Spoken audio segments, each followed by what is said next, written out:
Hello, hello everybody. Welcome to the Strimstream. I am your host Strim Tom, and today we're doing some fun Dungeons and Dragons stuff.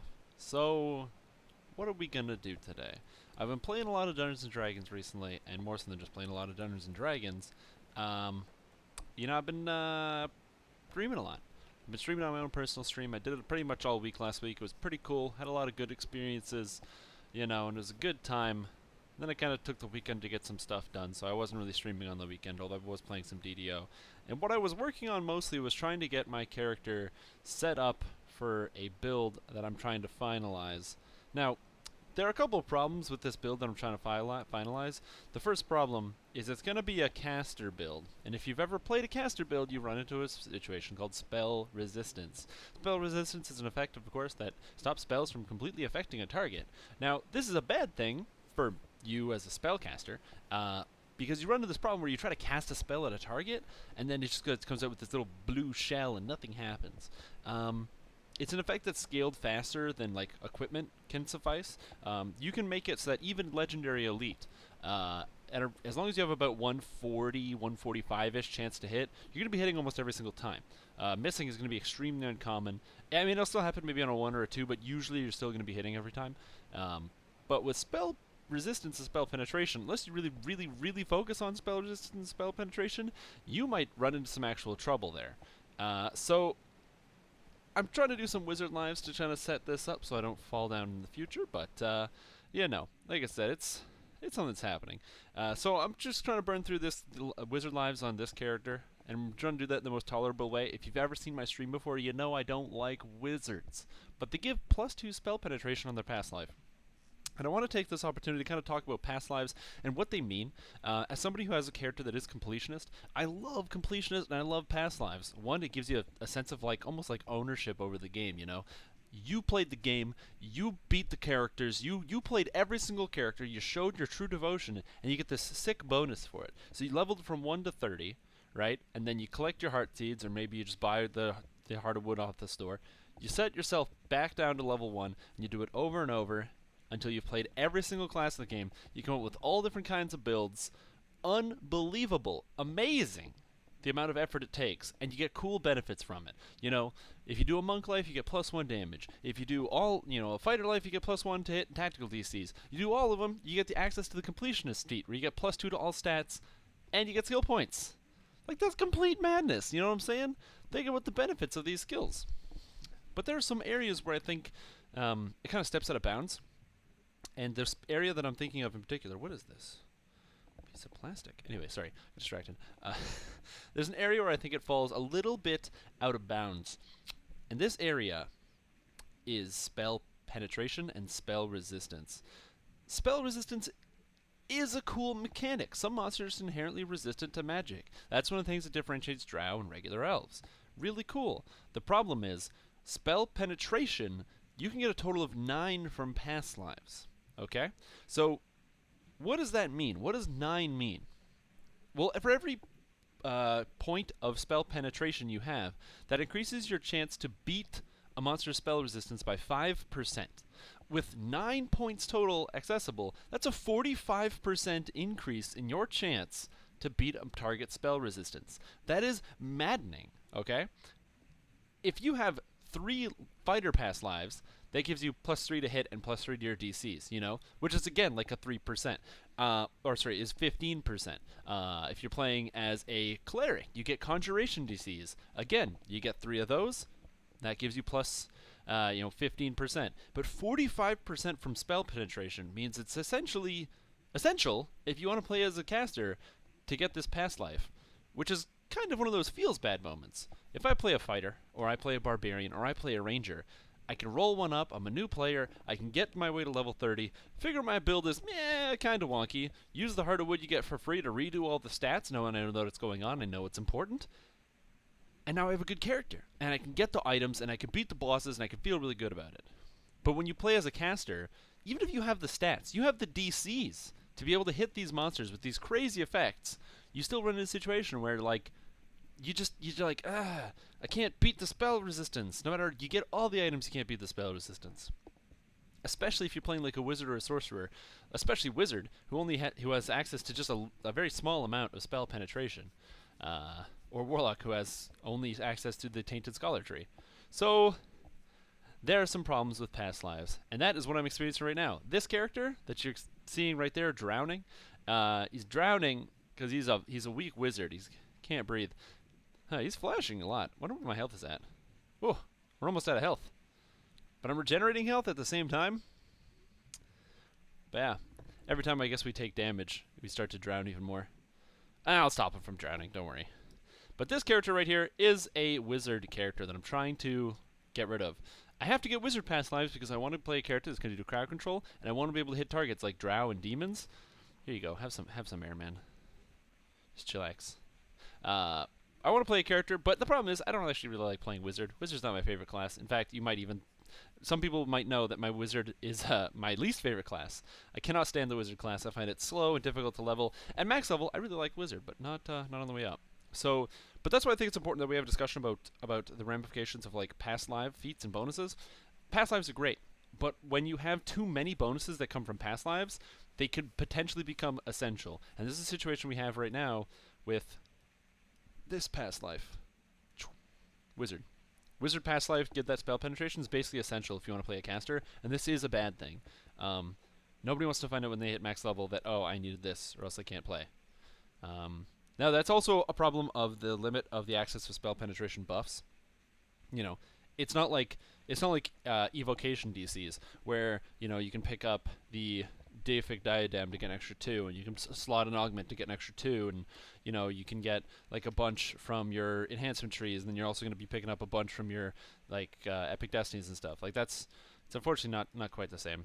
So anyway, in an effort to get through Wizard Lives, we're going to be playing as Wizard.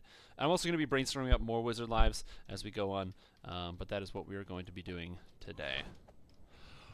Oh man, I'm like out of breath after doing all that. So yeah, wizards, past lives, stuff. How about you guys? How's everybody doing today? How's a Tempest Spine? I wonder if there's anybody in this Tempest Spine group. Should I just join in Tempest Spine? Let's wait for the list to load. Ooh, I could go for Tempest Spine, but my character sucks and is garbage. I would just waste everybody's time if I was going to do Legendary Elite Tempest Spine. I don't want to do that. That's rude. I'll basically just die a bunch. So we're not going to do... Should I do Tempest Spine? Chat, I need your help. Should I join this Tempest Spine group even though my character's not really very good? At a chance to get some equipment that I don't really care about? Or should I skip the Tempest Spine run and just do leveling? Because if I join this Tempest Spine run, if not enough people join, it might take a long time. So yeah, I don't know. I don't know what the answer is there. Okay, well we're just gonna make a group then. We're just gonna make a group, do some leveling, do something fun. Like Giant Hold. Do it, it's good gear. Should I do it? Oh, but now they have even less people. Because I guess there's not enough people joining. I don't know how long this group has been up. It's not a challenge. It's literally I won't be able to do anything. My character build is okay, but when the monsters have like 20,000 health and hit for 10 or hit for over 1,000, so they'll kill me in one hit. Yeah, we're gonna do something else. We're gonna do Giant Hold or something. That's easier.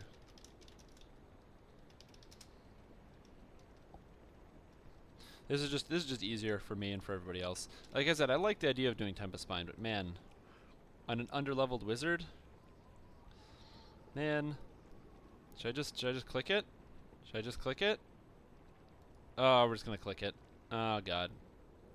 That's how we'll start the stream today, with Tempest Spine. Hey guys. Oh, that guy is so loud. I gotta turn that guy down. Oh god. Alright, so we're gonna do Legendary Elite Tempest Spine to start off the day. So, how do you get through Wizard Lives? So, if you're playing a character that you don't really like, a character class, but you are required to get the past life to actually play the character, there are a couple of ways you can do that. And the one I recommend doing... that I'm enjoying, it is fun, but I'd enjoy it more if I was actually using my Epic Destinies. I'm also leveling Epic Destinies at the same time. I'd be in Divine Crusader full time if I wasn't leveling Destinies. Is this build right here. It is It's not even, you can't see it.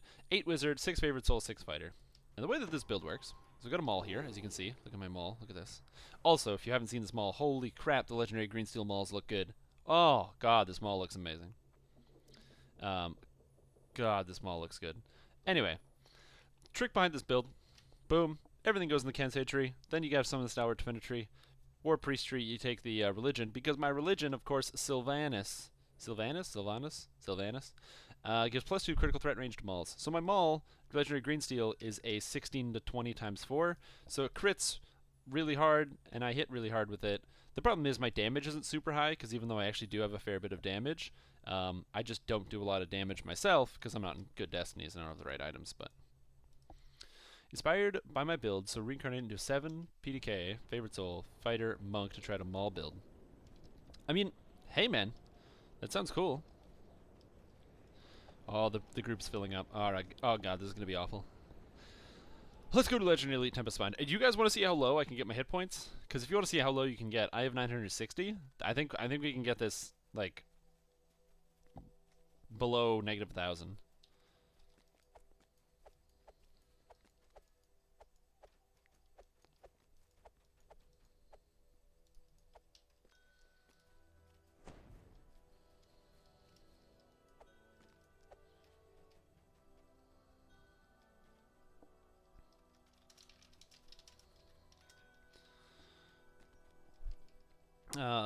Sorry, I'm like listening to the chatter that's going on. Yeah, they're trying to figure out if anybody has the strength. To do Legendary Elite Tempest Spine, you need somebody that has 50 intelligence and 75 strength. This character, of course, being a wizard, has a base of 14. My intelligence is terrible garbage. I don't use it for anything. But my strength is my most important stat because I hit people with my stick with a piece of metal on it. So yeah. My strength is unfortunately not high enough. And problematically, I don't think there is any way for me to get my strength high enough. Maybe there is. Hold on.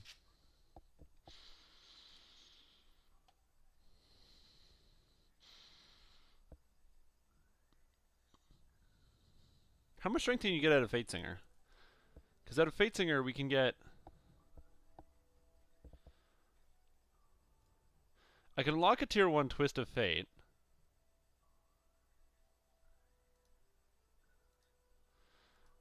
Okay, hold on. My strength is 63 right now. I'm doing math here. My strength is 63, which means it's 62 when I'm not in Divine Crusader. So then here I can get 6 strength, brings it to 68. Then I can pick up one of these, Echo the Ancestors, for an extra +1 strength. So that's 69. Then I get +1 to all stats, so that's 70. So I'm at 70 strength. So I can get 70 strength. I can't get higher than that. If I was one level higher, I would be 28. I'd have 1 extra strength. If I was level 28, I could get 75. But I'm not level 28. So yeah, if I was level 28, I could.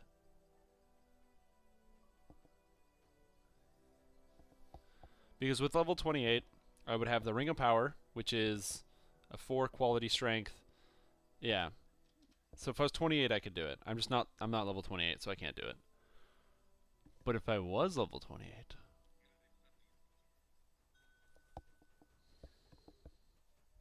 So, can I do guild bet now or what? Yeah, if you want to bet, if you guys want to bet amongst yourselves. Holy crap! I have the leader almost muted, and it's so loud it's like breaking my headset. It hurts. Do I need Yeah, I do need Titan's Grip. I don't know what is a good way to get my strength up any higher than that. I think that's it. I think that's all we can do. I don't think there's any crazy spells I can take. Yeah, look at all these spells I don't use. Wizard. I mean, there is something to be said about Action Surge to get extra strength. And I get strength here.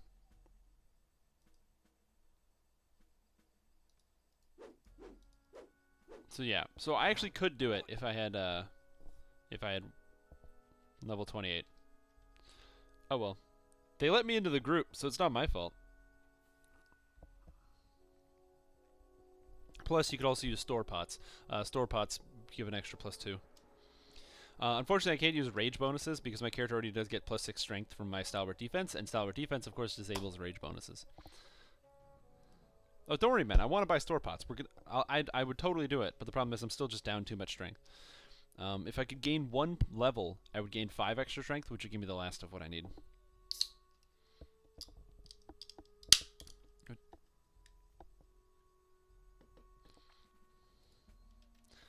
Yeah, I'm trying to think if I can actually get that. So it's 6. Yeah. So it's 6 strength from here.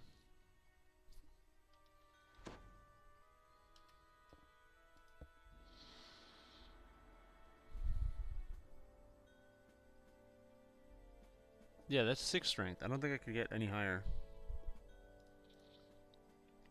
Unless there's like a surge I can get.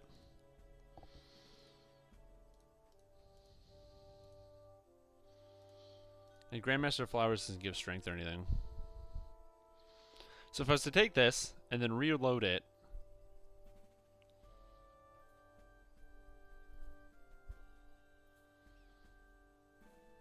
Hold on. Is there anything else that gives strength? Or is it just Divine Crusader? I haven't unlocked Legendary Dreadnought, so I can't get strength out of that. So that's it. So then it would be... Okay, so I put this here. We activate Fate Singer. I'm going to re-roll it. I don't even care if it costs money. That's whatever. Okay.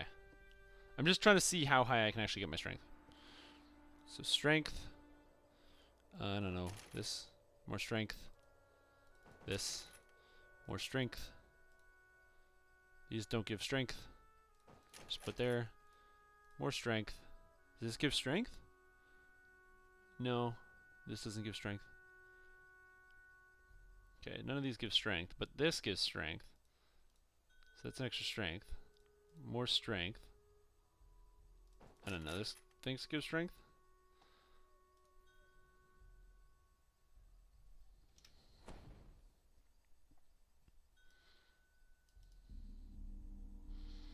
$72. Can I squeeze out any more strength? I have 72 right now. I have 72 with a store pot bring me to 74, but I can't get another +1.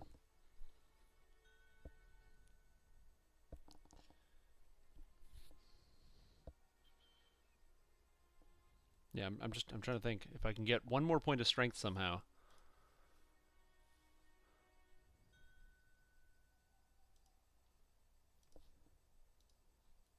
Yeah, if you gave me one of those cookies, that'll work. Actually, wait. No, I think I got it. Hold on.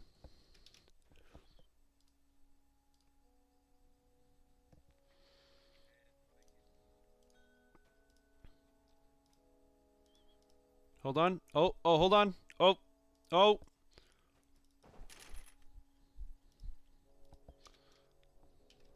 Wait. 75 strength. We're good. Let's go. Cool. 75 strength. Urgh. That's how you do it. Just respec your tree. I just respec my tree. I'm not going to do anything other than like rip like doors open. But yeah, that's how you do it. 75 strength. I'm going to get destroyed, by the way, on my way over here. So this is one of the most important abilities that I like to use on a character like this. Is Energy Sheath. Anytime you have access to it, Energy Sheath Fire version is so useful. This thing is going to kill me. Ah! Oh god. Oh, half my life bar. Oh no.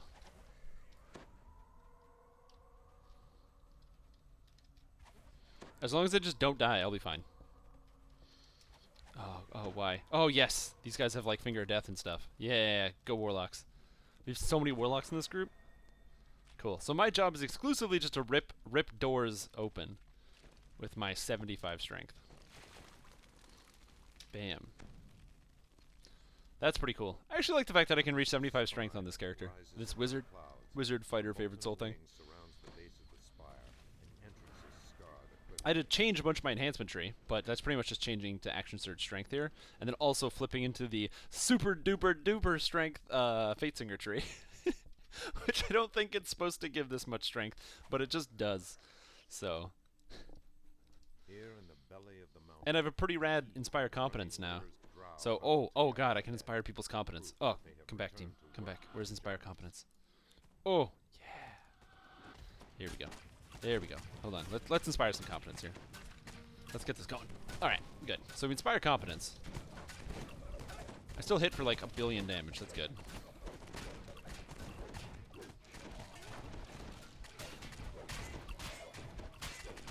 Yeah, I'm not dead yet. See, look at this. Because I don't have to deal with any of the stuff because it's all crowd controlled. Oh, baby. Unfortunately, though, he makes his save. Oh, look at that. Look at that. Strimtom, 2 kills on the board. God, it feels so good. Super undergeared and underleveled, but it's okay. +3 to hit and save versus fear, and I get reflex and whatever saving throws, and I don't know. Apparently I can carry 2.6 million pounds. 2.6 million pounds, okay? I don't even understand that number. How do I carry 2.6 million pounds of shit? Oh, man. 2.6 million pounds. I mean, my strength is like a 75, which is like a fictional number. Like, there's no way you can even have your strength that high. Obviously, it's a fictional number. It comes from a fictional video game, but... Oh. Oh, I landed the stun? I stunned the giant. Did you hear the bell? Oh. No, I really want to level this character, so I want to, because I want to get rid of it. I want to burn it. I might do some failed recalls later, but right now I'm just trying to get rid of this character. And then this group was like, "Hey, do you want to come for Legendary Elite Tempest Spine?" And by this group I mean I decided to just do it. Oh god, I don't want to go in here. Oh, that was somebody else that stunned it, actually. Now that I think about it, we do have a monk that probably stunned it, not me. But I wanted to feel like it was me. Now, today we're doing 75 strength. That's what we do. I gotta move this over here a little bit. I don't know. Oh, I didn't go in. I totally did not go in. Hot Mess have the intelligence? Oh, good. It just lets you in. See, my strength is 75. I can lift 2-point-some million pounds. Why can't I rip the gate off of that wall? I should just be able to, like, rip the door, just like, tear it off like I'm Superman or something. Like, I'm pretty sure I could, like, punch a hole in this mountain with my 75 strength. Ooh. Heat spreads along the floor. Bitterly cold air rolls across the floor and funnels. I've got 102 to damage, which is kind of cool. Oh god. Oh, I don't want to go over there. Yeah, you get him, Disco. Get him. All right, I'll go stop him. I'll put a stop to it.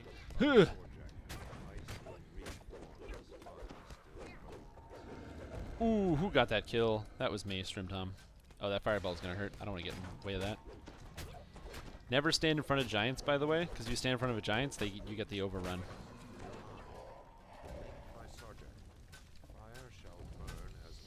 Failed recall. Ooh, oh god. Ah! Well, that happened.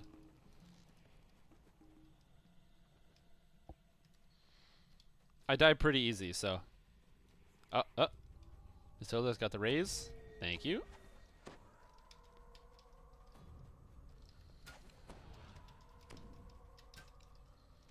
Bam. Pump up my health.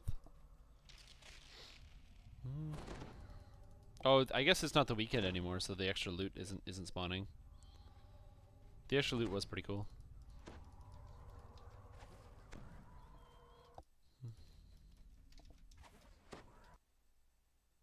Lair of fire and ice. How much XP is this? Oh, this is gonna be 100,000. This is gonna push me up to 28, which is even better. So that's kind of cool. Ideally, I just wanted to hit 28. I have a bunch of like crazy items in my bank account. Actually, if I hit 28, I wouldn't even need to change anything because I've got the Ring of Power, which is a +4 quality strength, which I could just slap right on. And then I also had access to the Legendary Executioner's Plate, which is another +2 profane bonus. So both those things combined would have been pretty good.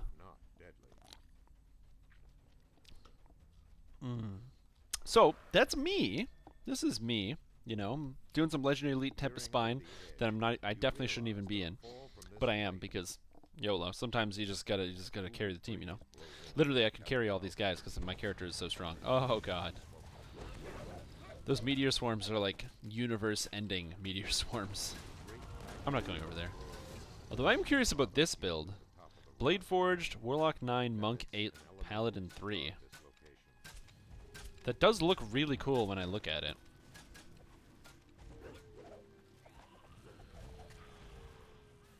That's kind of neat. Yeah, man, you gotta show off the maul. More like showing off my 75 strength at level 27 as a non-barbarian. That's what I'm talking about. The wizard with the 75 strength. Oh yeah, wizard with 75 strength. That's what the stream title should be. It should be the wizard with 75 strength. Urgh, gotta kill. Cool, and now we stand back. That should rebuff. So this is how I'm doing. I'm doing pretty good. How about you guys?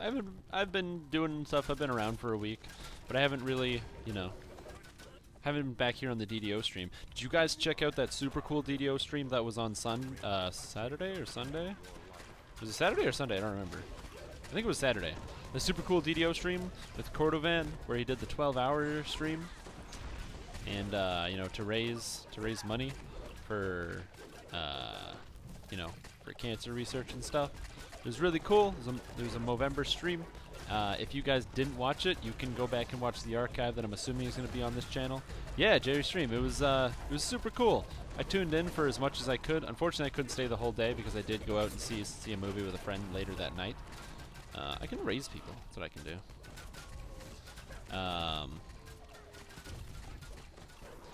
No, but it was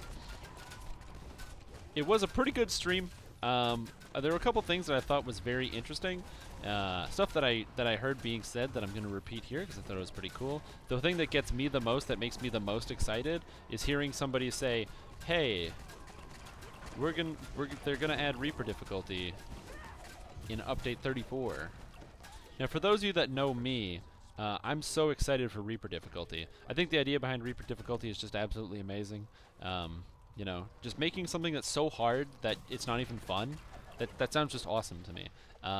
If you've ever played like video games, a lot of games will have that difficulty that's like fun, and then they'll have that difficulty that's so hard it's not even fun anymore, and you're just screaming at the game and you want to throw your controller at the wall. Like, that's what I want. I want the difficulty that makes me want to throw the controller. Do you remember the 80s and the 90s when you used to have like your old ass Nintendo and it had the little lightweight controller that had like no moving parts or anything in it? It was just a thing with like some buttons, and man, when you got pissed, that thing hit the ground or it hit the wall, it was in pieces, okay?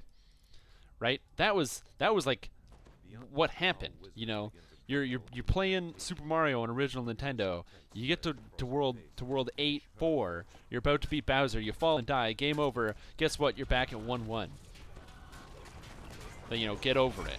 And then you threw your controller at the wall. That sort of thing, right? It's a good feeling, but you can't do that anymore, especially with modern games. Not to say that modern games don't have that kind of extreme level of difficulty, but that modern controllers, they're too like bulky. Like, I got like a PlayStation controller, like, is it plugged in?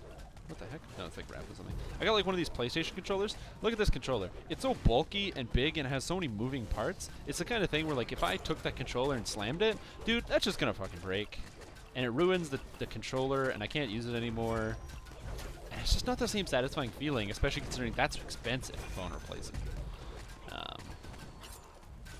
Ow! I didn't realize that would hurt so much. Cloud kill. Whew. So, I'm excited for that level of difficulty to come to DDO, where I can have, like, sit down with a group of 6 friends and then spend 3 hours trying to figure out how to beat Kobold's new ringleader. That's just going to be awesome. And then imagine that's going to extend to every single quest in the game. There are going to be so many quests that are going to be frustrating and extremely difficult, and you'll have to come up with new and creative ways to kind of get around. Oh, well, that's why I went with the PS4 anyway, because the Xbox is too big. It's just too big of a piece of technology, so it doesn't like fit. I couldn't get it in my house, so the controllers don't fit in my room, so that's why I went with the PlayStation. Aperture DR is good, yeah, just good.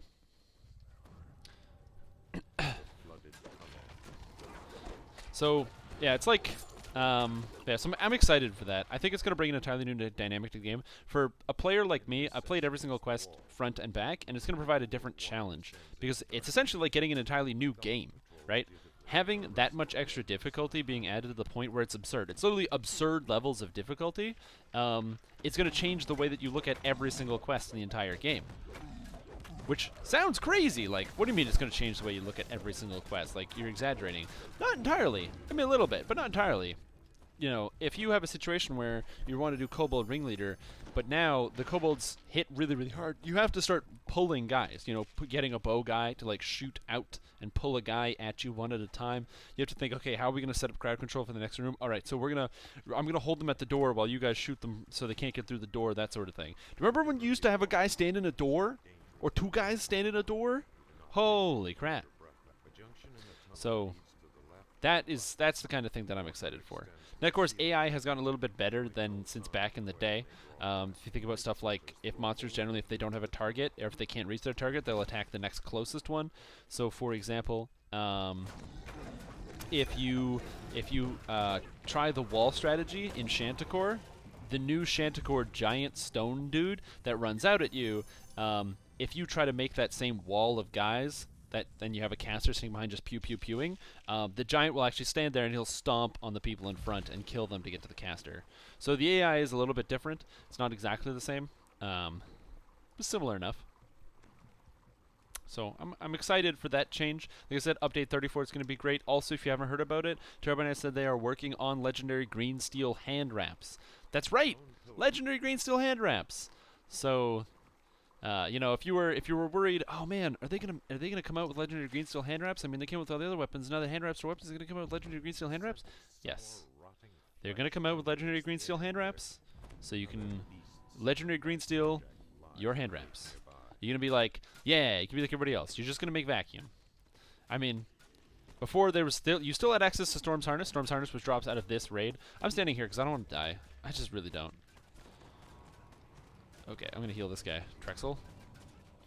This halfling has 640 health at level 30. I have no idea what that guy's stats are.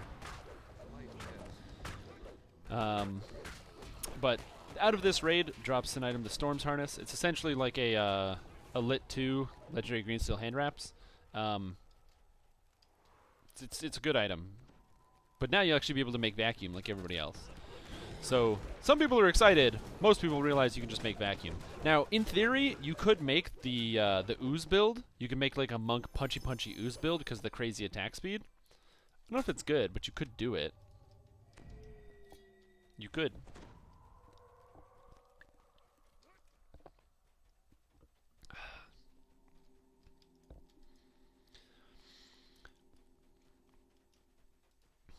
I'm not too excited about Legendary Green Steel hand wraps just because I don't really play a monk, but I am excited for the idea of more item options being in the game. There are definitely, items are one of the coolest parts of DDO and probably one of the most defining characteristics of your character. You might think it's actually your levels and stuff that define your character, and in a lot of ways they kind of do, but at the end of the day, it's the items that really kind of bring your character together. They're like if your character is your character class is the individual pieces, right, of the puzzle, then it's the glue. You don't glue puzzles together. What am I thinking of? Like bricks, like a brick house. You're building a house. The grout that holds your bricks together is the items. Ah! Guy hit me for 954 damage. So yeah. I like the idea of having more items to make your characters feel more cohesive and to feel really good, you know?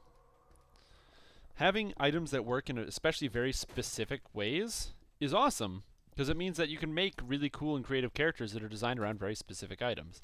Think about an item like the Dynastic Falcata out of the desert. Nope. Once upon a time, this was basically the best paladin weapon you could get. Why? Well, it uses your charisma to hit and damage, which is really cool, and it's a Kopesh. So it's just a cool looking weapon. It's a +5. It's really good.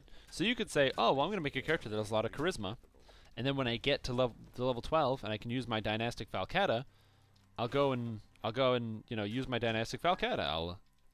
I'll just whip it out and do the charisma to damage. But until that point, you don't really do too much. Your character doesn't really, you gotta make the sacrifice. Leveling with something that is you know, not ideal to have that sweet point when you hit max level. It's the same idea behind a lot of the Sharadi builds. Sharadi Champion is a really cool Epic Destiny, but to maximize it, you need to have really crazy character builds that do not work in any capacity until you are max level. Until you have Sharadi Champion, most builds that use Sharadi are complete garbage. If you look at the current, like, oh god. If you look at the current very, very popular Sharadi build, and that is the 10 Sorcerer, 6 Wizard, 4 Favorite Soul build, really interesting build. I'm assuming it looks like it's very fun to play. But what I've seen from people is that before you hit level 20, that build is horrible. It's not even close to fun. Like, oh my god, it's just absolute garbage. You can't kill anything. You're 10 Sorcerer, 6 Wizard, 4 Favorite Souls. You're 3 caster classes. All your caster levels are low. You don't have access to the good spells. So basically, you just have to get somebody to get you to level 20. But then once you hit level 20, you've got Sharadi Champion. And now these magic missiles that do almost no damage are now hitting for billions. They're stunning everything on the screen. There's flashes of light, blinding, con damage, strength damage, blindness, paralysis. Monsters are exploding, confetti. You got the hams raining from the sky. It's the pure madness of Sharadi. It just activates, and you become one of the most powerful characters out there.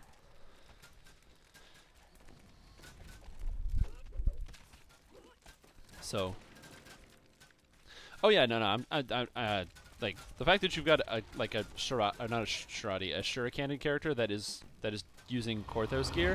I'm not saying that equipment is the only thing that makes your character, but it is it's one of the larger components.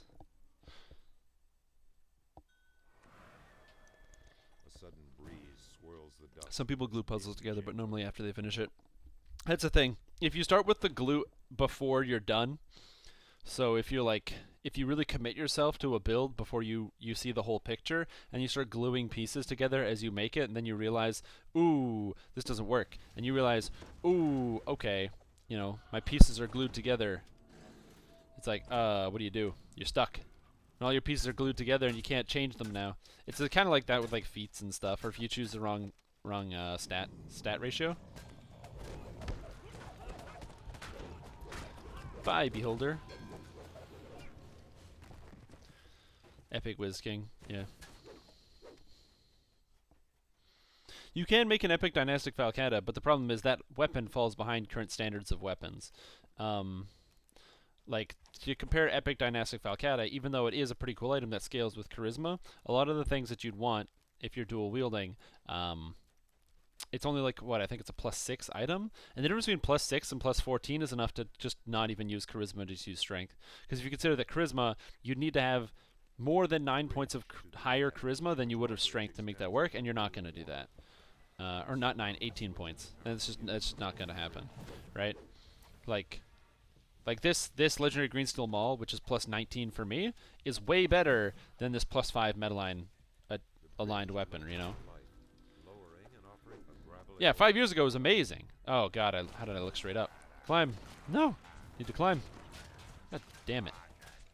Oh god, there's an archer there. Alright, I have to dodge this archer and get the hell out of here. Because that will kill me if it touches me. Oh god. Oh god. Just get out of the water. No. No. Ah! Those archers really hurt. You got to be very careful of them. Yeah, so that's what I like to see, is like kind of items that make you think like, man, you know what? I can make a throwaway character that does absolutely nothing until I get this very specific item. That's the idea behind like the and it makes the most dynamic and memorable characters, if I'm being completely honest. Think of a build like the Ooze build, the army build, where using the Legendary Greensteel Ooze Ooze ability. Oh god, I don't want to go out here. Oh, this seems bad. I'm gonna kill this guy. Get him!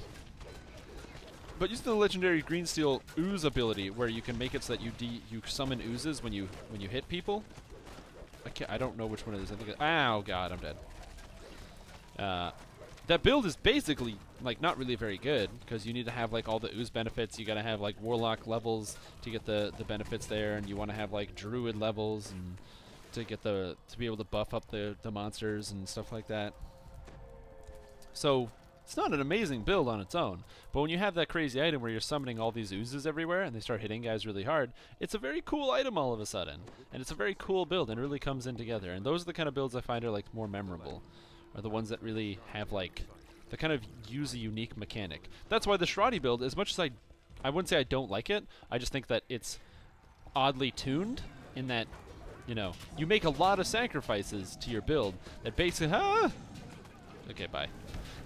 I gotta stop getting into melee. Oh, that guy's too jaded though. That's cool. Iron Golem is now a Jade Golem. But like the Sharadi builds make a lot of sacrifices, but once you actually get into Sharadi, you have this incredible power that you wouldn't have before, so.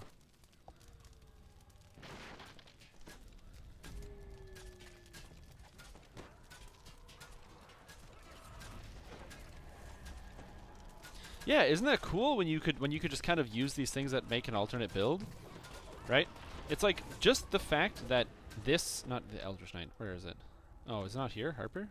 Harper Agent? Harper Agent. Just the fact that you get intelligence to hit end damage out of the Harper Agent tree is just so cool, you know?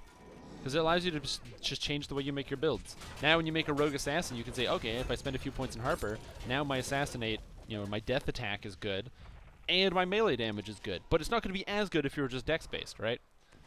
Like, there's no question about that. Except for the fact that know the angles kind of circumvents that, because if you have more intelligence, you can do more damage to know the angles and blah, blah, blah, blah, blah, but if that wasn't the case, if it wasn't for know the angles, I'm going to attack this inevitable. Who cares? I use my Maul of Aligned Transmutation. Take this! Take this! If I get hit by this thing, I'm just going to die. I don't want to die. Oh, God.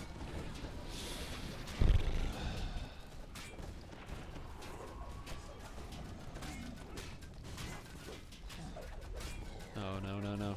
Oh, God. This is so scary. No. You can't hit me. I'm skirting around this. Uh-oh. Oh, his attack speed is slowed. I don't know how his attack speed is slowed. Ooh, knock the sky. We have a monk who's debuffing this guy. Oh, I'm super squishy on this character. Yeah, man, I hate hit points. I can't stand it. Like, why would you have hit points? Because hit points don't deal damage, you know what I'm saying? Ooh.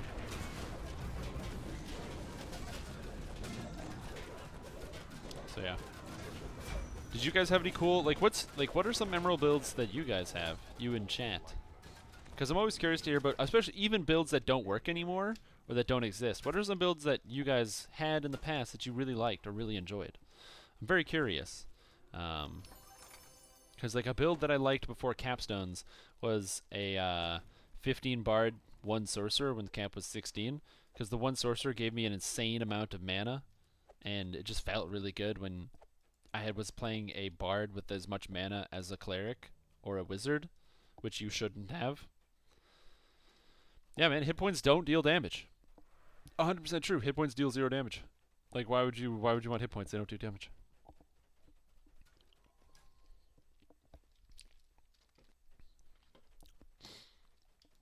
What I would like to do, if it was like, yeah.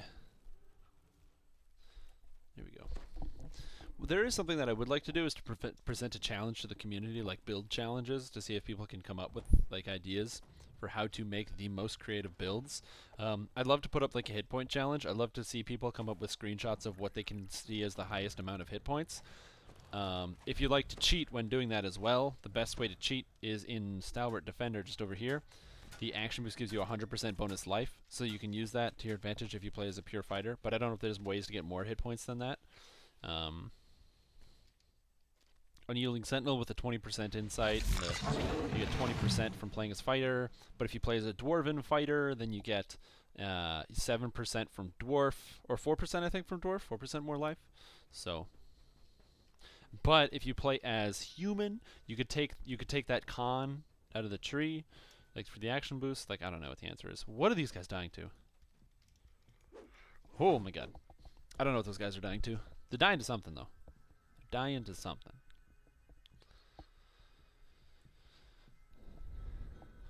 Half orc, 2 fighter, 6 rogue, 13 barbarian. Yeah.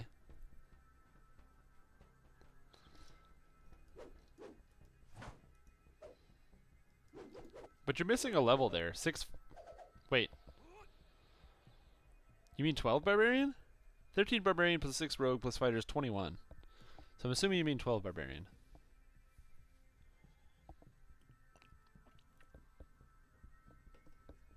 Yep. No, no problem. I understand what you were saying. I wanted to make sure. But yeah. So this one went actually pretty smoothly. I mean, even though I died 4 times, it's not as much as this guy. And I opened 2 doors, which was my job. And not only did I open 2 doors, I also got 4 kills, which is more than this guy. What I believe was an exploit. 2 of defense is AC pass. Give you shield bonus AC when dual wielding. It worked for Sour defense stance. So 12 biter, dual wield dwarf axes, 86 HP.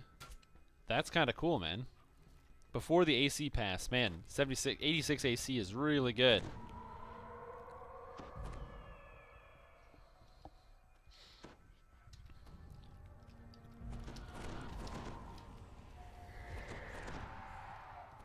I can aggro him and stand behind a pillar while you do the puzzle. Yeah, I can do it. Assuming I don't die instantaneously, we'll see.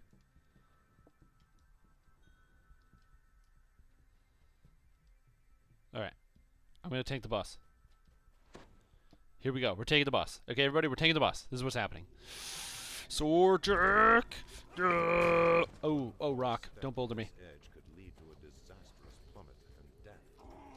Okay, so how this works is you aggro Swordjack and you stand behind the pillar. When you stand behind the pillar, he can't actually hurt you. So he's going to swing his weapon, and he's all like, I am a storm giant. But you're like, bruh, look at this pillar. The pillar's bigger than him. This is a storm pillar. Look at, what are you going to do? Huh? What are you going to do? What are you going to do? Huh? Huh? Now the trick is, you can't attack Swordjack. If somebody attacks Swordjack over here, they'll draw aggro. So pretty much, I just have to stand here, and Swordjack will keep shooting at me and attacking me. Eventually, once the puzzle is over, then people will start attacking Swordjack. But as long as nobody attacks him, then he'll just stay right here being like, why can't I get you? And he can't do it. He can't do it. Ow! I got hit for 360 damage. What a jerk. Ow! Uh-oh. Stop hitting me with Call Lightning Storm, you jerk.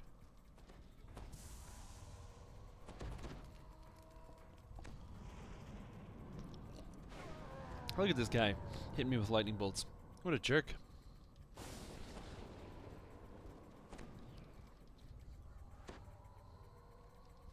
Uh-oh. Okay, gotta amp up the healing. We're gonna whip out the scrolls now, because I need the scrolls to keep up with this incoming damage. Ooh, there we go. What's my next chance to get 2 scrolls? 80%. That's not bad.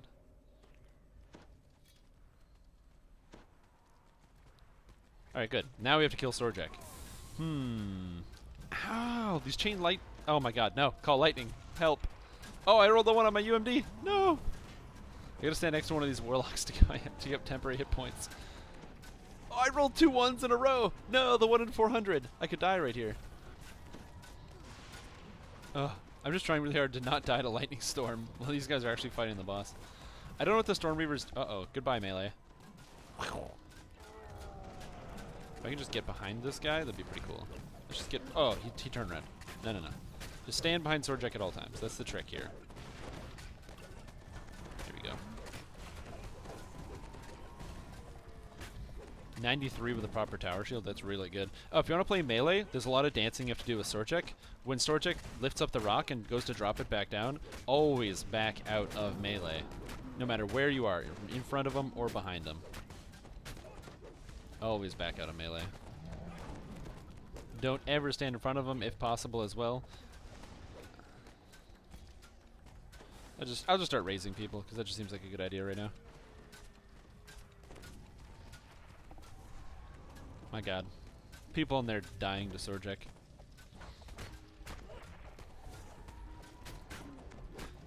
Okay, careful. I'm gonna go behind here because he just looks like he's ready to turn around. Ooh, okay, he's not turning around. Get him, boys! Oh no, wind save? What is happening? Wind effect. I'm slipping and sliding. I'm gonna get you, Swordjack. I'm gonna get you. Oh, there we go. Okay, we're good. Back on them, boys.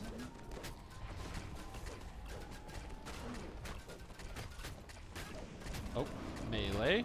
He just knocked some people away.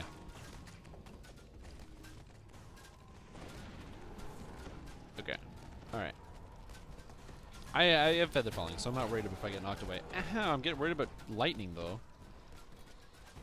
Okay, we're back up to health. This is like legendary fight with Swordjack. It's like dun dun dun dun dun. Ooh, did I pull aggro? Ooh, I drew his ire. Uh-oh. Gotta be careful. Swordjack doesn't like me. My heart's blood flows. Gotta get this guy. Now this is one of the reasons why I actually really like this ability right here, A Good Death. It's an execute, and especially on long-lasting monsters like this, you get to use it multiple times in a fight, which does seem to be pretty useful. I will say, I almost always die playing against Swordjack as a melee, and I have yet to die against Swordjack, which is kind of cool. Also, apparently, from what I can see, my glancing blow... Ooh, go. No. My glancing blows are also applying A Good Death. Hey, Swordjack. I'm gonna go over here now. No. No rock. Okay, we almost got him. Oh. No! I was so close! We almost got him. Oh. Minus 2186.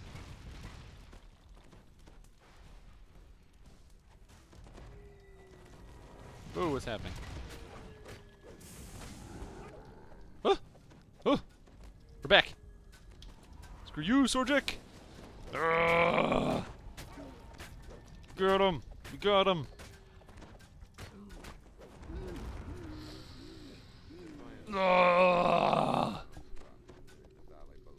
Yeah. Look at all the arrows in his face. Oh, look at all these arrows just coming out of there. I mean, they're in his quiver. You can see his quiver right there. But from this angle, it looked like they're going into his face. Yeah, take that, you jerk. Yeah, take that. Yeah. Yeah, you do disappear. Cool. Here we go. We did it. We beat it. See, and I think I really did a lot in that fight. I only died one time. Yes, and I got level 28, which makes me very excited. And I will show you why. Didn't get any items, though. Somebody else might drop something. Devil's Defense. Devil's Defense is a fantastic large shield. It's got bashing, it's got healer's bounty, magical shelter, and quality constitution. Just the stats you kind of look for in like a defensive large shield. It's one of the best defensive large shields you can get. It's slightly better than the Shield of Tireless Aid.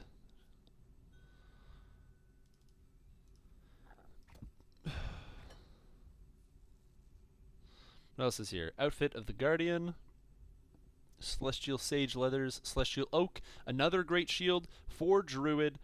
This shield is specifically a Druid shield. It's the exact same item, except it gives quality wizardry, even better from a defensive standpoint. This is an incredible shield. Problematically, it's a small shield, not a large shield, but it still gives pretty good shield bonus, so you can't complain about that.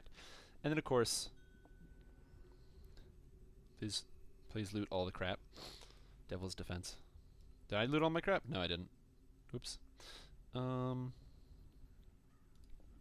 Here you go. Where is it? Storm's Harness.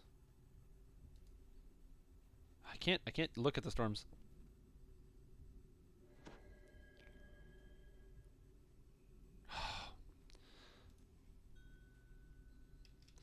Let me just look like this. There we go. Storm's Harness.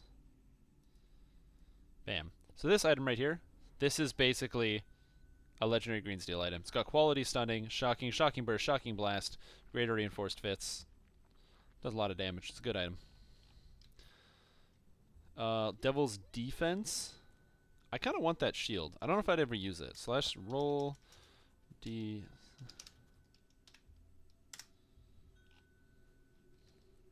I'll take the Devil's Defense if nobody wants it.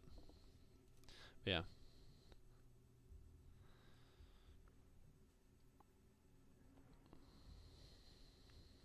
Yay!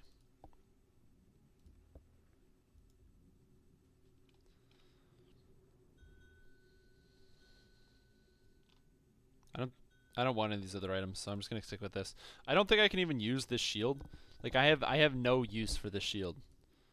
I only have one purpose for this, which is to examine it and look at it critically from like an examination standpoint. So we're gonna do that in a little bit. But first, pick up your item. Always pick up your end reward after you hand in a quest or after you finish a quest. Always a raid. Always pick up the end reward. Which is gonna be Comms of Valor. Thank you. Hey guys, thanks for the group.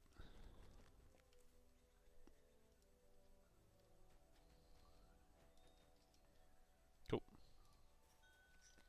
Bam. Look at that. So that was pretty cool.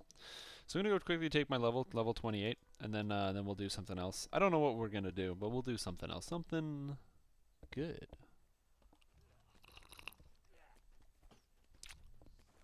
And we're gonna look at the shield, and I'm glad I have this now because I'm gonna show off something in a second here. First, gonna advance the next epic level. Ooh, that strength.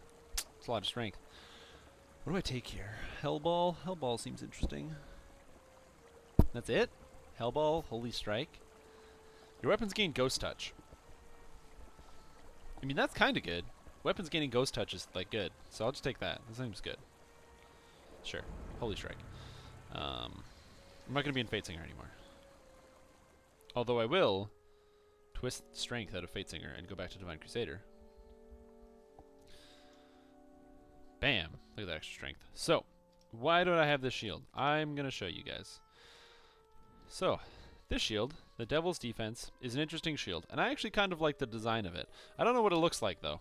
I haven't been able to put it on. Maybe I'll have to put it on. I can't put it on because I'm not level 29. Damn it. But if you look at it, here's the Devil's Defense. It looks like Terminus, but it's like a little bit smaller. It's kind of like a... I don't have like an actual picture of it, but it's like Terminus, but it's a little bit smaller. Let me show you another shield. Get out of here. Where's my shared bank? Here we go.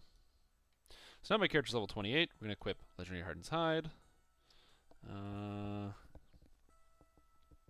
don't need these boots because they don't do anything. And these give Insightful Dex 4, and they give Riposte. So we'll just take these out and use these for sure. Any other goofy items we can just equip because YOLO? Legendary Heartwood. Demonic Slab. I need that. Jewel. Symbol of the Slave Lords. Pretty good item. Not going to use it because mine gives XP. Mutilator of the Mind's another one. Legendary Ring of Power. That seems pretty good. So what does my ring do? Sheltering. Pfft. Sheltering. What an item. What a stat. So we'll put the Legendary Ring of Power on. It's going to be 4 quality strength. Don't need Sheltering. And Legendary Executioner's Plate. Cool. Alright, good. So, swap out a couple items here. Does this give Sheltering? This gives quality magical sheltering. So I guess I don't even have a sheltering item. We'll have to fix that at some point. Get a necklace. Give sheltering. I like the Executioner's Plate. Look at how bulky this guy looks with my helmet on. Yeah, leather helmet. Oh god, that looks terrible. What an outfit. And these shoes. But now my armor class is like 94, and my saves are good, which is important. Most importantly, my strength is really high. My strength is now like 71 all the time, which is pretty cool. Legendary Executioner's Plate, it's a cool item. Get this out of Slave Lords. Look at that. The well-rounded +2 to all stats. Quality deadly, quality accuracy. Mythic boost 4, obviously amazing item. Legendary Ring of Power, quality 4 strength, melee alacrity 15%, insightful armor piercing 13. This is a fantastic item for a melee if you don't have access to melee alacrity in any capacity. Highly recommend it. And of course, Legendary Hardened Hide is going to give you quality magical sheltering with stacks visiting, insightful fortification with stacks with you currently available fortification, natural armor bonus 17. Most things don't give natural armor bonus anymore. There are only a couple items. This is one of them. And of course, quality constitution 4. You can't go wrong with quality constitution. It's just a bunch of life. Just gives you a bunch of life, man. I talk too fast. So, shields. Hey, look at that. So you linked it. Beautiful. Look at that shield. Look, it's a great looking shield. It is a beautiful looking shield. So now we're going to contrast that beautiful looking shield to... Not Demonic Slab. That's not what I wanted. The Breaker of Bodies. Where's the Breaker of Bodies? Break. I didn't put in the bank? Or did I delete them? Damn it! I think I deleted them in anger. So we're going to fix this. Hold on. Because I made a video about this.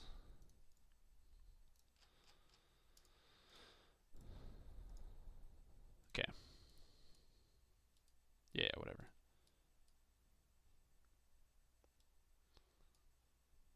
So this is good. Sorry, I'm just setting something up here.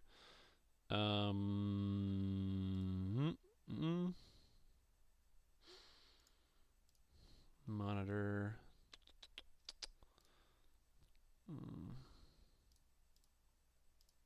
All right, there we go. Okay, so you can't see me, but you can see this. All right, so I've got these two shields here. Okay, so we have Devil's Defense, which just dropped, and we have the Legendary Breaker of Bodies here. Okay, so I'm taking this time. I made actually an entire YouTube video about this, which I just uploaded, so which you can find on my YouTube channel, it's youtube.com/couple613. Anyway, so here's two items that exist. One of these items came out first, the Devil's Defense. This item came out before the Legendary Breaker of Bodies, okay? They're both large shields, and they both have similar bonuses, but one of these items is good, and the other item shouldn't exist. So we're going to talk about that real quick. Obviously, they're different because one is a raid item, and one is not a raid item, so I understand why there's going to be a little bit of a difference, but I'm just going to explain it here real quick so you guys can kind of understand what's going on. So, to start, we're going to look at the first item, Devil's Defense. So why does this item even mean? It's a large shield, and it gives you a couple stats. But we can infer a couple things from large shield. Large shield means it's not going to be worn by your tank type characters. Tank type characters generally going to wear for the tower shield because they're a bit stronger, give more defenses. It's going to be worn by characters that are kind of in that flex position. Maybe like a paladin that doesn't really didn't take the feat, or maybe like a favorite soul, cleric, that sort of thing. Characters that are going to be taken. That aren't using it entirely for offense. You know, they're just using a shield because it's a defensive item. Most endgame characters are going to be wearing orbs and stuff like that anyway if they're casters or single weapon fighting with nothing in their offhand or like a buckler. So large shields have generally fallen out of favor, but if you do find it, it'll be like a cleric or somebody that's running around with a large shield. So to help along with that, quality constitution +3. Good stat, gives you constitution, magical sheltering. If you don't already have dual sheltering items, this is still just a good pickup. It's going to give you that extra magical resistance. Healer's Bounty is an incredible ability. It basically just means that whenever you get hit, a chance to get you healed back up with the heal spell. This is kind of an underrated ability. It's on several different items, mostly shields, but this ability is fantastic. It means that say you get paralyzed, somebody hits you with Hold Monster, you roll that one, you fail that save, monster hits you, Healer's Bounty goes off, heal spell is cast on you, it dispels the paralysis, and boom, you're good to go. It has bashing, just in case you happen to be using this as a shield bashing item. And then it's got 2 slots, and then Mythic Boost, of course. The base damage being 2d8s because it's an endgame large shield. It's a pretty interesting item, generally defensive. It's the kind of item you'd expect out of like a large shield. You know, it's not overly offensive. It's not insanely defensive. It's just kind of like it treads the line. You know, but it has its own place. It has its own niche, like its own role. All right. Now let's contrast this to the Legendary Breaker of Bodies. This is also a large shield. But instead, this shield has different statistics on it. It's a large shield, so generally, same thing. You're going to be thinking of who's going to be wearing a large shield. People generally that want defensive options as opposed to offensive. Simply because tower shields, say you want to play a Vanguard build, Vanguards who club people with their shields. Oh man, you can't even see me. I have to move this up. There we go. Vanguards who generally want tower shields because tower shields kind of hit away harder. They're going to do more damage. This item, of course, is large shield. So maybe you're playing a paladin. You didn't take tower shield proficiency. You still want to play that Vanguard. Sure. The issue with the large shield, the Breaker of Bodies, is that it really doesn't do anything special for that type of build. So if you look at it just at a face value, it looks really good. It has shield bashing, giving you a 28% chance to do a secondary shield bash for free. So that's pretty cool. It's got weapon maiming effects, which does additional damage when you crit. It's got shield bashing, so it does 8d6 extra damage every time you hit guy with shield bash, and it has riposte. Plus, it can be a Slave Lord stat bonus. Now, on the face value, this looks like an interesting item. But there are a couple problems with it. They're going to take it down a step, and why this item is not that good, and I don't know why we have it. So the first thing, sure, it is a large shield, but if you really are playing a serious Vanguard character, this shield is pretty hard to get considering what it does. It's 2d8s plus a d12, plus 12, which is the base damage. Sure, that's like an okay amount of damage, but if we look at another shield, I'm going to bring up another shield here. The Demonic Slab, and I'll pull that back up. This one here. So if we look at another shield, the Epic Demonic Slab, this of course is a tower shield, but at the same level, 28 and 28, you have this one doing 3 times 3d10s plus 12. So the base damage rating on this shield is 22.5, and the base damage rating on this shield is 67.65. So this shield, Demonic Power Shield, is 3 times more effective at base damage. That is a maddening number. That is such a high number. So if you are playing a serious Vanguard character, you don't want to use legendary breaker of bodies at the face value because of its change in damage roll, right? This is 3d10, 3 times 3. This is 9d10s versus 2d8s, right? The base damage is just off the charts. So you're going to take the feat. But let's just say you don't. Shield bashing. If you're a serious Vanguard, you're going to hit around about 30 or 40% shield bash. With that, even with a decent attack speed, your character's going to be doing the free shield bash all the time anyway. Adding an extra 28% isn't really going to help you that much considering the extra attack speed you get from Vanguard. So automatically you're crossing out shield bashing. Weapons maiming effect. It does additional damage on critical hits. This only critically hits on a 20. So you're just kind of stuck. It just critically hits on a 20. So you're not going to critically hit that often. Even if you get a 19 to 20 from Vanguard, that's still, you're barely critting. Like that's, so yeah, sure it does 8 plus 8 something, but it barely happens. And then bashing, 8d6 extra damage on shield bash. Sure, you can consider that part of the base damage. The problem is this number here gets multiplied on critical hits. This number here does get multiplied on critical hits. And Vanguards are actually able to pump up their critical hit threat range and multiplier, both by +1. And then it has riposte. But pretty much every item has riposte. All the celestial armors have riposte. And there's so many items that just happen to have parrying on them. It's really not that hard of an ability to get. So contrast this with the demonic slab, right? Remember, both these items, this isn't a vacuum. They both exist in the same space. This item you have to get at a Legendary Elite Slave Lords. Or not Legendary Elite, but Slave Lords. So it's hard to get. It only comes out of Part 3, so you have to beat the whole thing. Demonic Slab, that just comes out of Multitude of Menace and House Caneth. Just get some friends and go do that quest. And not only does it have incredible damage ratio right here, 3 times 3d10, that is 9d10s of damage plus 12. That is a crazy amount. On top of that, it has defensive stats. Cold resistance 50. That's a really defensive stat, very useful, even you're going to want as a melee type character. Vitality 40. 40 health? Everybody wants that. And vitality is a very uncommon stat. This will pretty much stack with whatever you're using, so that's fantastic. But not only that, it has an offensive capability in mind. It's armor piercing 20%, which is something you just generally want on any type of physical Vanguard character, and has impact. You can't actually get improved critical on shields. The improved critical bludgeoning feat does not affect shields. So impact does apply here. It doubles the critical threat range. So it's a Vanguard, you get the 18 to 20 times 3, whereas this would be a 19 to 20 times 3. So the Demonic Slab is going to have the better ratio. It's easier to get. It's wooden, although the Breaker Bodies is also wooden, so I guess you could use it as a Druid. Now the problem is, now you could think to yourself, well, Strimtom, you're just thinking only in the context of Vanguards. Vanguards, if they're going to use the shield, like, you know, what if they're not using it? What if it's your Druid or your Cleric? Well, again, why would you want to use this on your Cleric or your Druid or somebody who's not going to be primarily in melee? Sure, the shield bashing gives them that chance, but their strength wouldn't be as high, so they're not going to get the same effect. And ideally, you don't really want to be in melee at that point.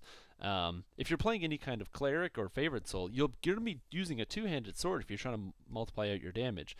So then I guess the argument could potentially be, all right, well, if you just have somebody who's playing a build for fun, they're not really, you know, they only do stuff on Legendary Normal or Epic Casual or that stuff, then maybe this is the shield for them.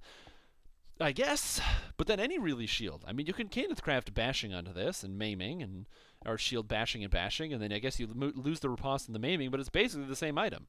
In fact, if you Caneth crafted it would be plus 13, so it'd actually be higher damage. So, like, this is where this item, as a whole, even to the last point, this item and this item, the Epic Demonic Slab, have the same, like, model. So when you have the shield up, both of them ever so conveniently happen to look like this. So both of them have the same model. So my problem is very wholly, where is this? My problem very wholly is this. This item exists, but I don't know why. I don't know why it was made. It has the same model, it does nothing unique, it doesn't fit into any character build, whether that exists or doesn't exist, because the stats are just applied poorly. And it's the kind of thing I just don't want to see. You know? I'd rather that this item either didn't exist or just, because you could change this in such a small way to make this usable. Make it a 19 to 20, right? Then it's suddenly, okay, you start thinking, oh, maybe you could use this as a large shield as an alternative. make it scale with a different statistic. It's the breaker of bodies. Maybe you can use Constitution to hit and damage with this weapon. It's the breaker of bodies. Maybe it has like a slow effect when you hit enemies, stuff like that. Maybe it has guards on it because bodies break on your shield, so it has like piercing guard and bludgeoning guard. So when monsters hit you, they take a bunch of damage back. Then you could considerably think about this. Oh, maybe I'm playing a druid animal form. I'm going to slap on this shield, and monsters are going to take damage when they hit me. Stuff like that. But as it stands, it's kind of just a item that exists for whatever reason. So like I don't know what the deal is with that. I apologize for going on that tangent, but after getting this item, after getting this one, it just kind of shows you like this is the light shield, right? Or a heavy shield. This is a shield with like thought put into it. You might even think like, oh, there's no thought because the stats no balance. But again, the healer's bounty is something you want, and it's for the defensively oriented characters. But oh man, the other shield is just not. I went on a huge tangent. That was literally like a 10-minute tangent. I apologize. We're gonna play video games. Oh man, I just like having 71 strength. It just feels good. Hey, that project. How are you doing today? We're gonna swap over now. I'm gonna swap over to Golanda and play some monk action. I just really wanted to hit level 28, so that's why I did that. But we're going to swap over, do some monk for a little bit, even though this crazy wizard build, the wizard with 71 strength, feels good. So I'm going to quickly swap over. But I have a question for you guys. What do you guys think? What do you guys think about the... Ooh, I'll just log out here. What do you guys think about the, the situation with that shield and what I was saying there? I mean, I don't want to be, hey, why is this displaying? Oh, my desktop. I don't know why I was displaying my desktop there. I shouldn't be doing that. But yeah, so what do you guys think about that? You didn't move YouTube? I finished watching all the DDO ones. Oh, did you want me to upload some more? Because I have 7 that I'm waiting to upload. I just kind of broke them off and organized them this week. And in fact, I uploaded one today. So take that. It should be up. I think I got an email about it. Let me check my Creator Studio on YouTube. Video Manager. Hey, this isn't monetized. What? I did upload a video. Take that. Bam! Look at that. I just uploaded a video today. I gotta edit this, though. This is supposed to be monetized. Yeah, exactly. The thing is, what I want, the dream for me, is not that every single item in the game is super overpowered. I don't want that. I don't want the shield to just do more damage than the last item. That makes no sense, right? Because if every item is just better than the last one, then we just have what a lot of people call as power, what a lot of people define as power creep. And I don't want, all of a sudden, every single item in the entire game is just I'll give you an example, right? I don't want this. Elemental Bloom is an awesome weapon. It's a great quarterstaff, but this weapon is just wrong, okay? Because it was designed to be a little bit better by being an 18 to 20 and a ×3. But it's also paralyzing, so it's all of a sudden just the best item ever.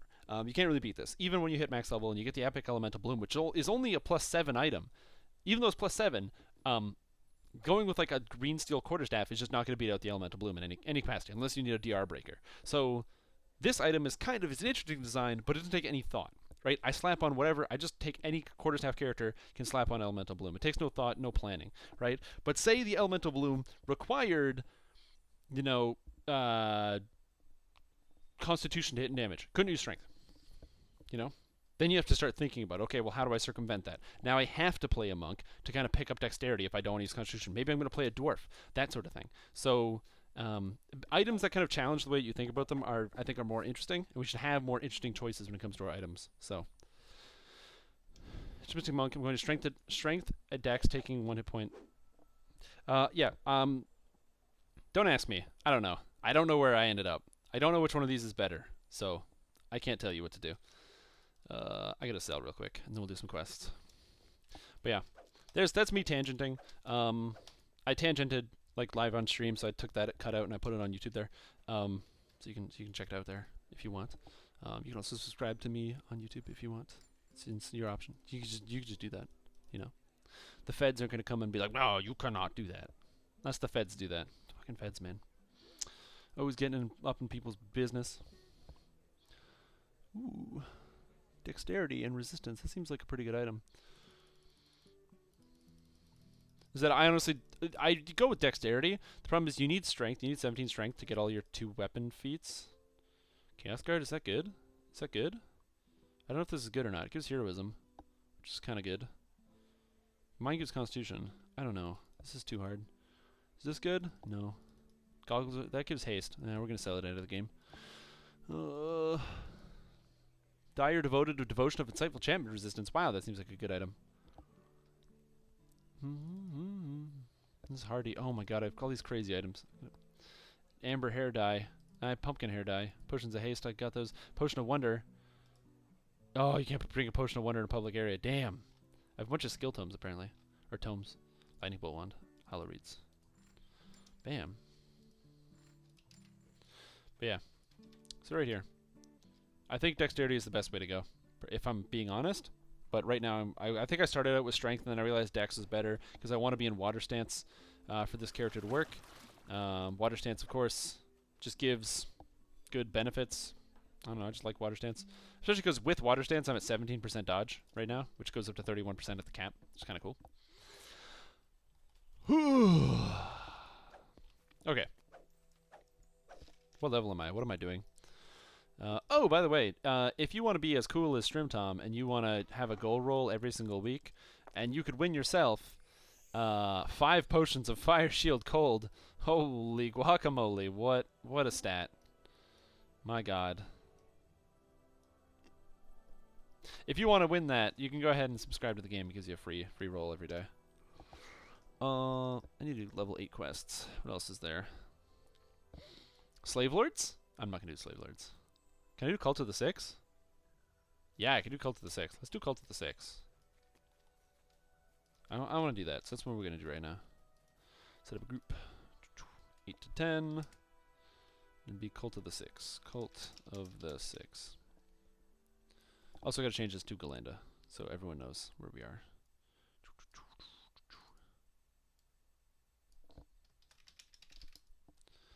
I flip servers a lot. I will stop flipping servers at some point when the server transfer is up. Which, by the way, is being worked on. So if you're ever sitting here... captives. So if you're sitting at your computer screen and you're like, man, you know what? I want to play with my friends on Wayfinder. I have so many friends that play on Wayfinder, and I can just never play with them because they're always playing on Wayfinder, and they're having the best time ever. And they're like showing me pictures of them, like, you know, jumping in the pool and like going to see movies, and they're just having a riot on Wayfinder. But I can never join them because I don't play on Wayfinder. Don't worry. Soon, Turbine's going to add in a feature which will be absolutely automatic. No more emailing them and having to have a QA guy go and do it manually. Instead, there'll be a built-in in-game feature where in the game menu you can just click, yo, man, I wanna transfer. And then the game is like, cool, give me Turbine points. And then you give them Turbine points, and all of a sudden, ba-bing, ba-bang, ba-boom, nearly instantaneously your character's transferred over, which is kind of cool. It'll be a good system when it eventually comes into fruition, and I'll be very excited to see it, because I will be doing some character transfers myself, for sure. What is the highest elemental resistance that mobs have? Working on an elementalist wizard. That's problematic. There's 2 types of resistances. So some monsters have elemental resistance. Other monsters have magical resistance rating. You need to be able to understand which one is which. Generally, resistances don't matter that much. You're more looking at immunities and absorptions, both of which can't be penetrated. If you look at absorptions, you're looking at creatures that take just strictly half damage or complete immunities. So that's true. Guild leaders can't transfer. But that's a good thing. Because then you don't leave the guild in limbo. A lawless limbo land. So the highest elemental resistance that mobs have. Can wizards even penetrate resistance? I don't think they can. Either way, if you're trying to have the best narrow range, acid works really, really, really well, and so does lightning. Both of those are probably the best. Cold and fire are the worst to use from elements. If you're playing a wizard, go with force, because nothing resists that. Does all the monk attacks work with monk weapons? And do you need to be in, for example, fire stance, use fire strikes? Nope, you can use whatever strike you want. I am in water stance, and I have fire strike right here. Hoocha! Took my key, did some damage. Like so. So yeah, no, you can be in whatever stance you want. Doesn't matter. The stances just generally change the way you play. One of the coolest things about the actual stances is previously, on the last episode of Dragon Ball Z, monk stances were kind of like something that you had. It wasn't, or like something that was core to your character, which stance you were in. So, for example, you'd be playing your monk, and you would say, okay, I'm an ocean stance. I'm an ocean stance monk. I'm an ocean stance because ocean stance gives me these stats, and these stats are very specific, and I have to use them. Use ocean stance at all times, or else my character build doesn't work. Now that's not the case because Turbine buffed all of the stances and kind of shift around the bonuses from Earth stance and Fire stance. Now, or Mountain stance, I guess, you will actually consider what stance you want to be in instead of just always being in one. Say you're in a fight with a monster, or say you'd like to use Fire stance, right? So all of a sudden, bam, we're in Fire stance. Look at that. Fire stance is going to be more strength. It's going to lose me some wisdom, but bonus key on hit, stuff like that. So I'm going to go up and I'm going to slap some guys and do a bunch of damage. It's going to be pretty cool. No, that thing body blocked it. Take this. Like so. I'm going to slap some guys and have some fun. But then all of a sudden, while I'm in the middle of a fight, say it's like, uh-oh, this ogre's going to hit me crazy hard. Look at this guy. He's just going to like start clubbing me. Oh man, I'm taking way too much damage. What am I going to do? Boom. Pop into Earth stance. All of a sudden, my armor class hits up to a 62. This guy can't even touch me. Physical resistance rating popping up to a 54. I'm taking suddenly less damage. Look at this guy. What is he doing? Joker. Can't even touch me for a situation when I need to actually get the extra stats. So, stance dancing is a cool aspect of Monk, and it's something they kind of like re-brought back in. It's the same thing. Oh, gonna pop through a trap. Pop into Ocean stance now, and then send yourself back out. I prefer ocean stance as like my kind of go-to stance, you know? That's like the stance that I like to do when I don't know what else to do with my stances. I don't know why I'm doing this, but I'm doing this. But yeah, you can use, you can't unfortunately use monk attacks with ranged weapons. That's why if you're playing as a monk archer, make sure you use like some kind of like passive key regeneration ability. Later. Oh yeah, also when you're playing your character, turn on power attack. It's really important. Turn on power attack. It's like good when you have it on. I forgot to turn on power attack. But yeah. Don't worry, man. The Human Wiki is here for you. Human Wiki, go! Nuke!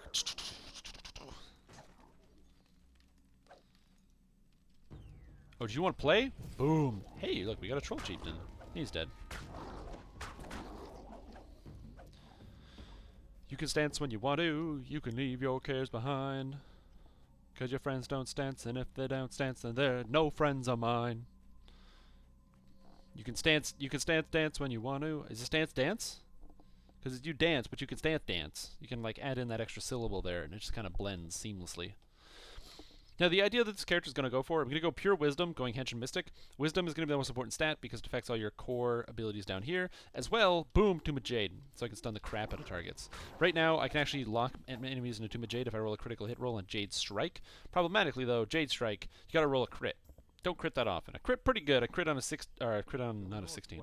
I crit on a 18 to 20 right now. When I hit level 12, I'll be critting on a 16 to 20. So that's still a 25% chance to lock a guy into Tomb of Jade, but it's not a 100% chance.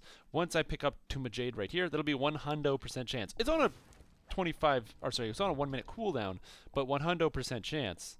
And even more than 100% chance. All of a sudden, boom, I hit this ability Quick Strike, which gives me 25% double strike. So when I Jade Strike, I've got a not twice, but if I get my double strike chance higher, I've got a very high chance of actually locking somebody in a Tomb of Jade.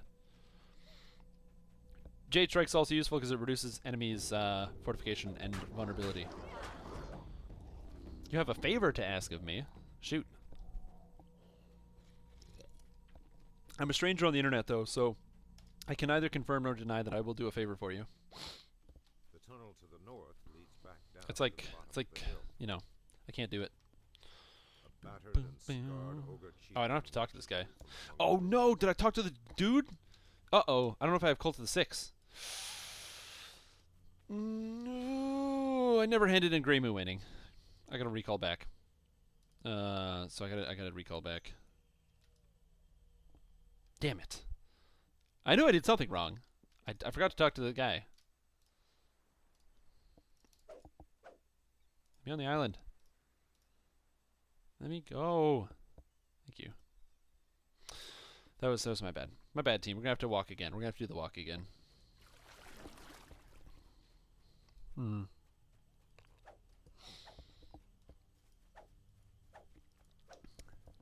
Yeah, rejoice, the recall. I've been thinking about that so hard. I'm like, okay, just don't screw up. Don't screw up. Just do the recall. Don't screw up. Don't screw up. You can do it. You can do it. Come on. You got this, man. You got this.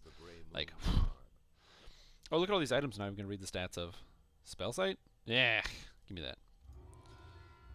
Actually, I think I do need a new robe. I think my robe sucks. Oh no, fortification of repair amp. That's not bad. It's one of the stats I want. Can you tell me what the best X packs to get are to help with leveling and content? Do you mean expansion packs or quest packs? That's very important. Because if you're talking about quest packs and expansion packs, those things are separate. If you're talking about expansion packs, there's only two. There's the Menace of the Underdark and there's the Shadowfell. Something of the Shadowfell. The Fall of the Shadowfell? The Coming of the Shadowfell? I don't remember the name. Shadowfell Conspiracy? That sounds right. That sounds correct. Both of the expansions are really good. If I was to pick one, I would say Menace of the Underdark. Menace of the Underdark is going to give you a very long quest chain, and it gives you access to iconics. I don't know if it comes with Epic Destinies. I'm not sure. I think you might have to buy like the Super Edition to get the Epic Destinies. Either way, Epic Destinies are fantastic, and getting iconics is great as well. Iconics are super fun and give you access to goofy builds. One, it lets you start at level 15, so you kind of like jumpstart into a character. As well, because it gives you a character that starts at level 15, it also means you can test out some builds, which is probably one of the reasons I use iconics the most. Because I just make an iconic at like, that's how I test out a lot of things, and I can play Human Wiki. Get out of here, troll. I can play Human Wiki is because I've tested out too many things using iconic characters. To give you an example, confirming that Druid forms only use strength no matter what you do. No matter what item you have or enhancements, that I tested that out using Purple Dragon Knight. Goofy crap. Iconics are Shadowfell? Oh. Well, Druid's really good. It's a great class. You get a wolf and you can bite people. So I recommend Druid. So I'm still gonna go with if you an expansion between Shadowfell and not Shadowfell. I'm gonna go with Menace in the Underdark, just because Druid's also really good. Animal form is super cool. It's one of my favorite parts of the game. Wolf form, I think, is awesome. Okay, yeah. Then go with Menace in the Underdark. Listen to chat. I'm wrong.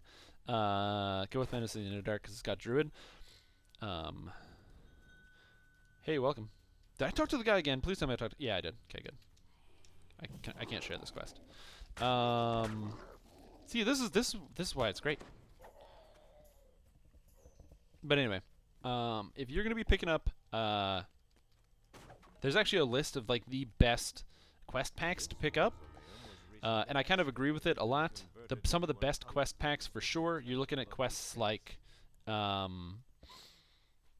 me that planar gird. You're looking at quests like, what is that quest? Giant Hold is an incredible one. You can start doing Giant Hold the moment you hit like level 12 or 13, and especially on like a first life character, if it's just your first time playing the game, you're testing out some stuff, seeing if you really like it. It really gives you like a feel to get into it. Plus, Giant Hold's it's a really big epic area. It feels big. It feels like an area that's bigger than you are. When you walk around Stormreach, you may not feel it, but when you walk around Giant Hold, there's so much history that's just like in your face. It's an ancient area of ancient history, and so everything that you do, you can see the mistakes that were made by the people of the past, and they talk about how, there's like epic destruction, but it's a land of destruction. It's just a land of sadness and despair, and it's kind of like, I wouldn't say breathtaking, but it's very powerful to be a part of. The story is also very good. It talks about the Storm Reaver and his tribulations, the giant, and the dragons attempting to fight an extraplanar set of creatures. They said it's very cool. I highly recommend it. After that, the Veil of Twilight's really good. Extremely fun and interesting quests. The problem is, it really depends on what you want. Oh yeah, when the expansions go on sale, Black Friday and usually around the holidays, they go on super sale. So I highly recommend you pick them up then. Oh man.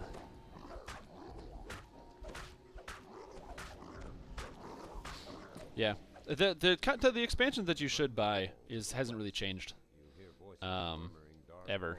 So It depends on what you want, though. When you say like when you're looking for something from an expansion, are you looking for cool content that you're really going to enjoy and find interesting and dynamic, or are you looking for just what's going to give you the most XP and the best items? You know, because some of the best, if you're looking for like the best items right now, a must-have is Slave Lords. At max level, Slave Lords is going to give you like the best bang for your buck when it comes to items. Slave Lords is a fantastic quest. Plus, it's really cool. It's interesting to go through. It's got a great story. I have a lot of fun, and I run it almost every day. Probably every day, actually. So yeah, I've been I run Slave Lords like every day. So like I love Slave Lords.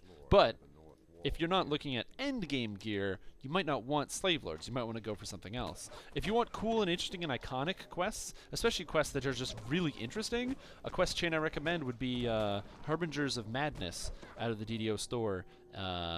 It features some of the best voice acting in the game and a very, very cool quest in the flesh. Top notch, some of the best content in the game. It's not going to be the best XP, and the items are like, meh. But the actual game is cool. Also, I'm not taking any damage. What's happening? Anybody else noticing this? My character's like, I'm just at full life all the time. And I'm really not hitting Fists of Light that often. You now have the key to the ogre's cell. Battered ogre Yeah, Dolaris is also really good. to safety. Now to Yeah. help his fellow. If you're looking for top tier equipment, you'll want to pick up Dolaris as well. I forgot about Dolaris. You also want to pick up Necropolis Part 4. Necropolis Part 4 has some of the most interesting Necropolis quests, the most fun Necropolis quests, and by far the best items. Necropolis Part 4 will give you access to 2 raids, a heroic and an epic raid. Now, you don't have to do the raids, but the heroic quests and the epic quests, specifically the epic quests, drop insane equipment. The epic quests are really, really good for when it comes to actually equipment. You know, the epic boots of the innocent, the epic Minos leggings, epic glimpse of the soul, very, very strong items. Yeah, you can pick up all the Necro quests as well. I really like Necropolis 1 and 2. Necro 3 can burn in a fucking fire, and I hope it doesn't, and I never play it. You gotta cross the tunnel? Yeah, you gotta go through the tunnel. This is because it's Cult of the Six, right?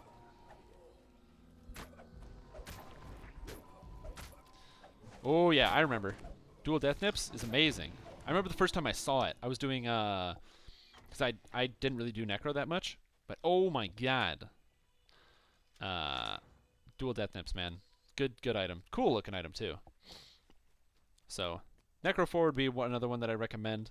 But yeah, when it comes to like amazing items as well, you'll want to pick up Thunderholm.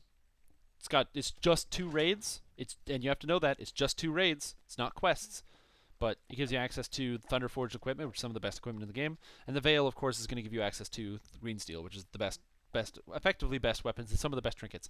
Not always the best trinkets. I think that the entire system that they have for the set bonuses is terrible. So unless you're playing an elemental caster, the trinkets I don't think are that good. But I'm waiting for the other guy to get in before I finish this quest. So yeah. Are there any quest packs? Maybe I can bring up a list of the quest packs here, and we can talk about this. DDO quest packs. Adventure packs. Hey, look at that. And you can watch and see when he comes in. All right, let's do this. Aha, quest packs. Look at that, quest packs. So, quest packs. Catacombs, fun for low levels, good XP. Chanticleer, low levels XP. Tangroot, low levels XP. None of these give really good gear. Vaults of the Artificer is really cool. It's honestly one of my favorite packs. This is one of the coolest packs in the game. I love it. The Kenneth challenges are awesome. They're really cool and really dynamic. Dr. Rushmore's Mansion is one of the coolest quest series in the entire game. Highly recommend this pack. Of course, and also, the House Cannith quests are extremely difficult and very, very fun. They're unique. They're different. One of the most well-designed quests, in my opinion, in the entire game is Schemes of the Enemy. It's so interesting and fun. It's got all these different ways to do it. I love it. I highly recommend this one. Fairland Carnival sucks. Necropolis is great. Three Barrel Cove is fantastic. Really good XP. Good mid-level items. Delaris Tomb is good. What What do we got? Sorrow Dusk is whatever. If you want to play a thrower monk, you have to buy Sorrow Dusk because you need Snowstar. Temple of Elemental Evil is cool, but the items are outdated. Threnal, no. Vault of Night is cool, but it's great XP. It's good for leveling. God, look at all these packs. I didn't even know DDO had this much content. This is crazy. High Road sucks. Fuck you, High Road. Oh, hey. This guy's here. The ogre slaves are Here we go. Cool. No worries. It's what I'm here for.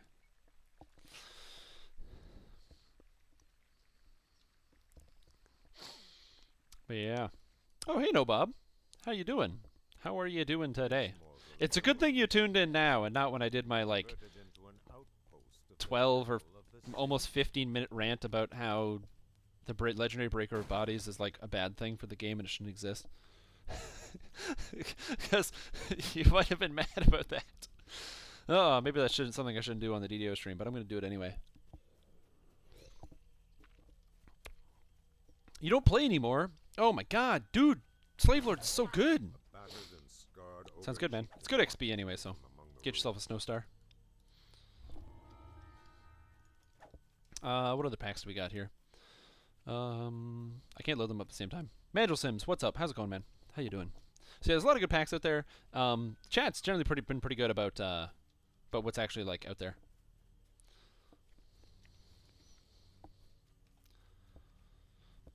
No, I totally understand, man. That's why I was like, there's other quests I could do, and I'm like, I don't know what to do right now. I'm just gonna do Sorrow Dusk. Cult of the Six. It's pretty good. Probably end up doing Threnal this life too. I haven't done Threnal in like 3 or 4 lives. air in the outpost has grown frigid. I will. Rust There's actually voice I can do that. I recently made a post in the council forums about something very similar. So I'm very vocal when it comes to things that I think are like things we can do good or so. But yeah, I will for sure put it into context where it's less like me screaming about something and more like carefully worded and where I'm collecting my thoughts. So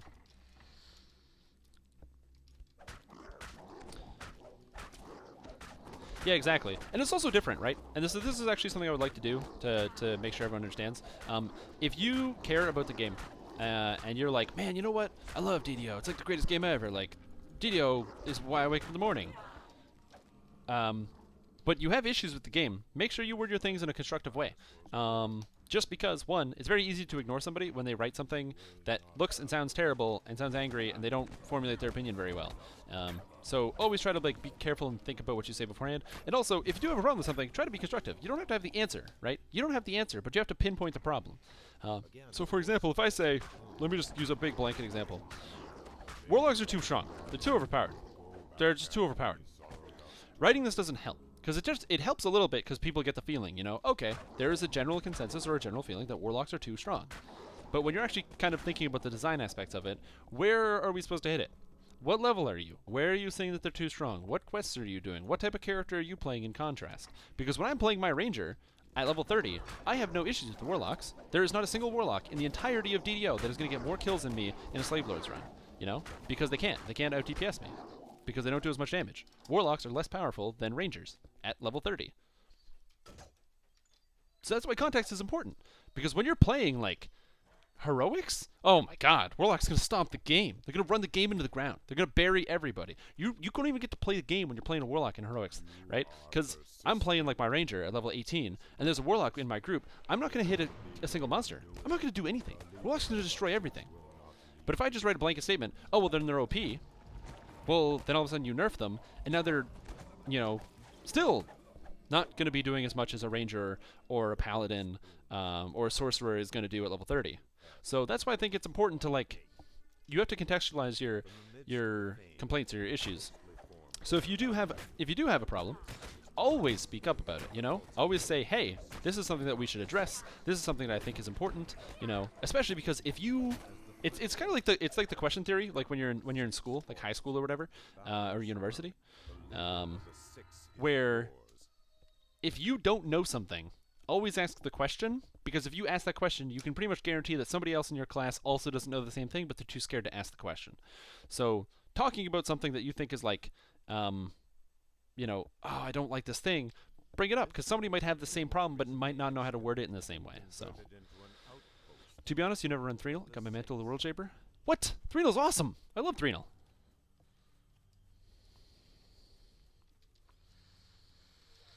No, Warlocks need something.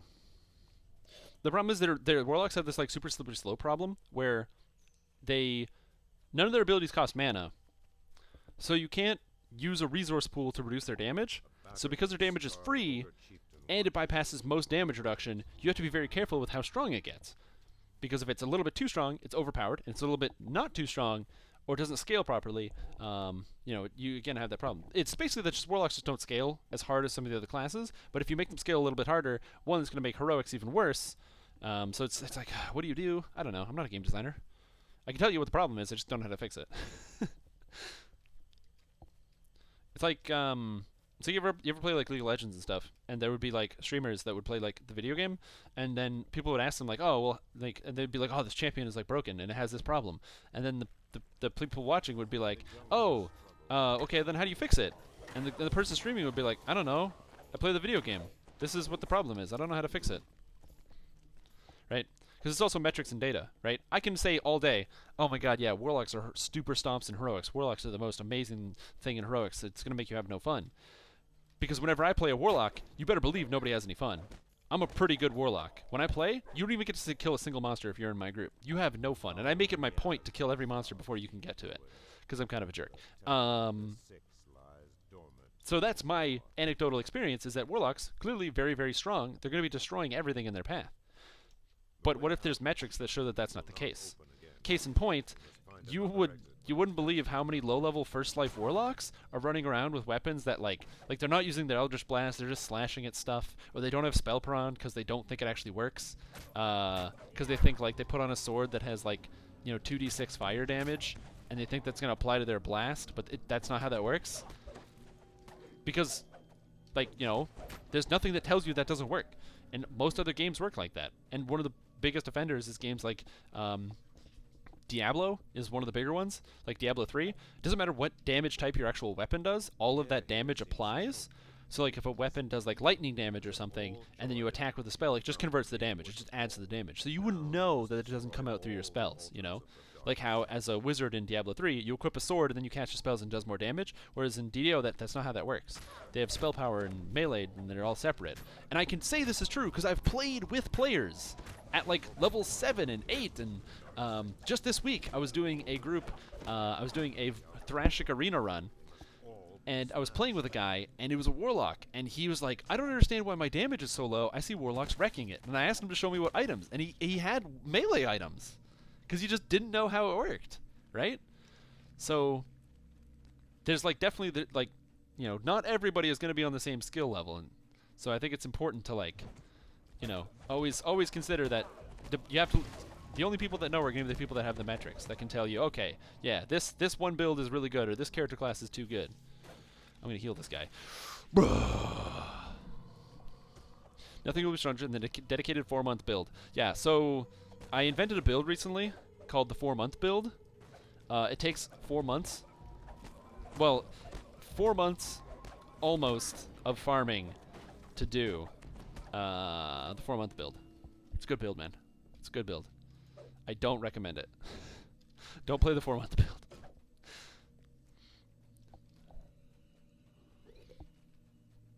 Exactly. It is very infrequent for any Warlock to do more kills than me on any character that I play. Because I'm like pretty good at the keyboard and mouse. Like I go and I'm like, when I play the game, what I like to do is I take my keyboard. So this is how most people might play. They're like, oh, look at me, I'm hitting these buttons. But I just kind of like I'm going crazy. Look at my hands, it's freaking madness. And I'm doing like extra damage and stuff. The more keys you press at the same time, the more damage you deal. It's actually a true fact. That's why I don't have a mechanical keyboard, because if I did, you guys would just hear like the shattering sounds, like your minds would like get like almost mesmerized by the noise. So Did you do my Artificer build, no Bob? Because my Artificer build is amazing and it wrecks stuff. I know, because my brother's doing it right now, and he wrecks stuff. So, and I did it, and I wrecked stuff. Of course, you gotta have Strinati's hand cannon. The 4-month build? Okay, so this is the 4-month build. I would actually love, I would absolutely love for somebody to do this. So if you are capable of not working for months and want to make a DDO character that shouldn't exist, I'll tell you one of the most powerful builds in the game, and it's the 4-month build. So, interesting story. This is, and it's a level 30 build. It only works at level, I think you have to be a minimum level 26 for it to work. So you basically have a null and void character until you get there. You need a character that has as much constitution as possible. You need at least 100 constitution, right? So right now you're thinking like, whoa, 100 constitution. Bear with me, okay? Bear with me. You need 100 constitution because you need a lot of health. You also got to get at least 250 physical resistance rating and at least 200 armor class. So this build is already getting amazing, okay? This build is awesome. If you craft with legendary green steel, you can craft weapons and accessories. And accessories have different affixes on them, as well as having different affixes on them. Depending on what the accessories are made out of, it'll actually give you a little bit of a set bonus. And the set bonus, as I've said earlier today, is really poorly explained. It's not explained in-game in any capacity. You have to use a third-party website to try to figure out what it is, and almost nobody even understands it. So barely anybody uses it. The information on the wiki is incorrect, so don't trust that. And there's links to forum posts that try to decode it. It's a very poorly written system. There should be something written in-game about how it works, or like a dude that stands there and explains it in the game. But anyway, while I was looking at this system, you can actually get a set bonus. I believe it's opposition set bonus that gives you bonus spell points. The problem is, to craft items with opposition in them, you can only get specific stats. So some of those stats that you can make with opposition are guard items. Now, guard items is the idea that when you take damage, you'll deal a certain amount of damage back to the target that hit you. So, what does this mean for you, the player? You know, oh, you got a guard item. Guard items generally don't do that much damage. However, these specific guard items scale with melee and ranged power. Now, guard is also odd, because on Legendary Green Steel, it scales up instead of down. Usually when you go up to Tier 2 and Tier 3, it scales up, right? So as it gets higher and higher level, you have a situation where, it scales down. So when you make a Tier 1, it's like 15 strength. And you make a Tier 2, it's like 7 strength. And make a Tier 3, it's 2 strength. You know? So it's, because they're all stacked together. But guard's different. Tier 1 is 6d6 damage on guard. When monsters hit you, they take 6d6 damage. Tier 2 is 8d6, and Tier 3 is a whopping 15 d6s. Now this is great, because it means that when a monster hits you, they're effectively going to take, per item, 30, I think it's 31 d6s of damage, unless I'm doing my math wrong. But they're effectively taking like 31 d6s of damage. That's hilarious. But the damage also scales with melee power, which is kind of neato. Because what that means is that because the damage scales with melee power, it means that if you have some melee power, you can scale that up maybe 200, 300%. Slap on, because there's 6 separate guards, 6 items all have these guards. So now you have 186 d6 of damage that scales with melee power that is reflected to every single enemy that hits you. However, it requires 6 Legendary Green Steel items, which requires 25,000 Codex runes out of Shroud. But when you have this, and if you can hit up about 200 melee power, which is not impossible if you're playing like a fighter build in Legendary Dreadnought, all of a sudden, when a monster hits you, you're going to be dealing about, on average, this is average, by the way, this is not like above average, the average amount of damage that you're going to be dealing, dismissing strike, sorry, I had to say that, the average amount of damage you're going to be dealing, you're looking at like, what is it? I think the math that I figured out was about 1900 damage on average. So when every time a monster hits you, even at ranged with a bow, they're going to be taking 1900 damage. So you put on a shield, you go jump into a group of monsters, and then you don't do anything. You don't fight, you don't even care. You ignore the monsters. You literally AFK, and they butcher themselves super fast on your crazy guard damage. Now you might say, Stream Tom, why would you do this? One, it's the true AFK build. You could literally AFK with this build. right? So obviously it has its purpose, right? Being the one and true AFK. 2, you can almost sell like AFK runs. You want to see the fastest farmer ever? You don't even attack a single monster. It's attack, not hit. It's worded as hit, but it doesn't matter whether you actually take damage or not. As long as somebody attempts to attack you, if they miss because of mischance, incorporeality, displacement, dodge, they still take damage. So the more defenses you have, the less you get hit, but the more damage people take because you can stand there for longer. And then you could literally run through quests just going straight and opening doors, and the monsters will kill themselves attacking you, and you don't have to do anything. The 4-month build. It's called the 4-month build because it requires, if you're doing Legendary Hard, it requires about 2 Shroud runs a day for 4 months. So either you're going to have to buy a lot of timers, or you have to get 6 characters at level 30, and then those characters, you can cycle through them running Shrouds every day. Because you run 2 characters on a Shroud each day. So yeah, that's the 4-month build. I say you want through the higher armor class, you don't actually need 200. You don't even need any stats, really. But you don't need any offensive stats. You need melee power and then health and tankiness. It's an interesting build. I don't know if it's good. The problem is, to prep it requires running Shroud twice a day for 4 months. And it's a lot of Shroud. That is a crazy amount of Shroud. So I don't know if I have the patience for that much Shroud, you know? Like that is almost too much Shroud for me. I know you do. Trust me. And I think it would be an awesome build. I wanted to test out on the Mania to see how good it would actually be, but I was like, nah. But yeah, man, the 4-month build. Do you have 4 months of your life you can throw away to a video game and never get back? Ever? Because you can make a goofy YouTube video? Then go ahead and make the 4-month build. I don't have a guide for that, though. Man, the 4-month build. That build would be crazy. Like I said, I would really play it, but the problem is I don't have the patience for it. I want to make tank builds. I'm actually leveling a Bearlock tank. I am leveling the Bearlock. If those of you that are wondering, you're like, Strim Tom, you always talk about Bearlock, but you never play Bearlock. I'm playing Bearlock right now on Arganesson. Oh, I think we have to fight this to recall. Whoa! Just missing strike.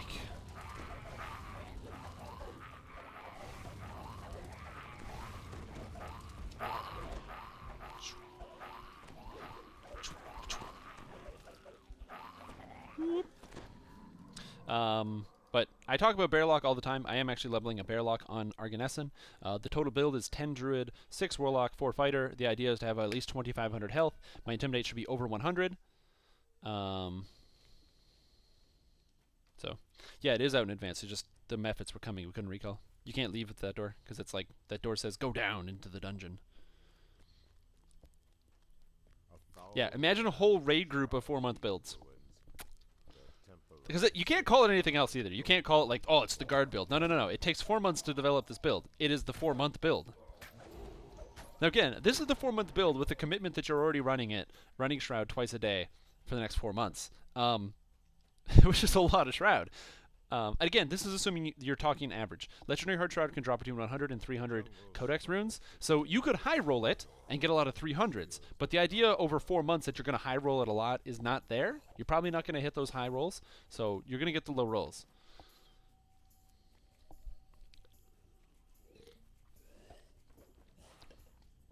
Oh no, the guards are actually good. Guards are really cool actually. The problem is the class-based guards are pretty bad, but guards in general aren't. Current guard items actually do quite a substantial amount of damage because it's really easy to get guard, and I think at max level it's about 8 d6s. So even while you're leveling, like, let me pull up a guard item here. Do I have a guard item? Guard item. No, I don't think I have a guard item. No. Oh, my items suck on this character. Damn.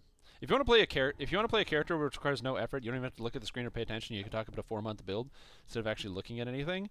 Play this character, Hench and Mystic. But bam, these are my stats. I'm just like, ooh, necromancy focus necklace. Like, I guess this Wisdom 4 accuracy 6 is pretty good, but most of my items are like whatever. guard item. No. Damn. Where's my Potion of Wonder? Is this it? Potion of Wonder. Ooh, 2.5 minute haste. Look at that. Move speed. Whoa, I have a Sovereign XP elixir? That's pretty cool. Springing of Shrouding. I don't want that. Strength 5 belt. That seems pretty good. Oh, I should have my con belt on. But yeah, guard items, because you can stack them up, you gotta come up top here. Guard items actually are pretty good. And they add a little bit of supplementary damage. Especially if you want to play a tanking build, guard items do feel good, so. Stifling heat bakes the walls of the inner temple. Really? It is I didn't know that. the fires are Hey, what's going on, Infinitely? DDO, how are you doing? I don't even know what's happening here. I think there's champs surrounding me, but I don't really care. Fortunately for me, I can heal relatively quickly, so. Easy peasy. Lemon squeezy.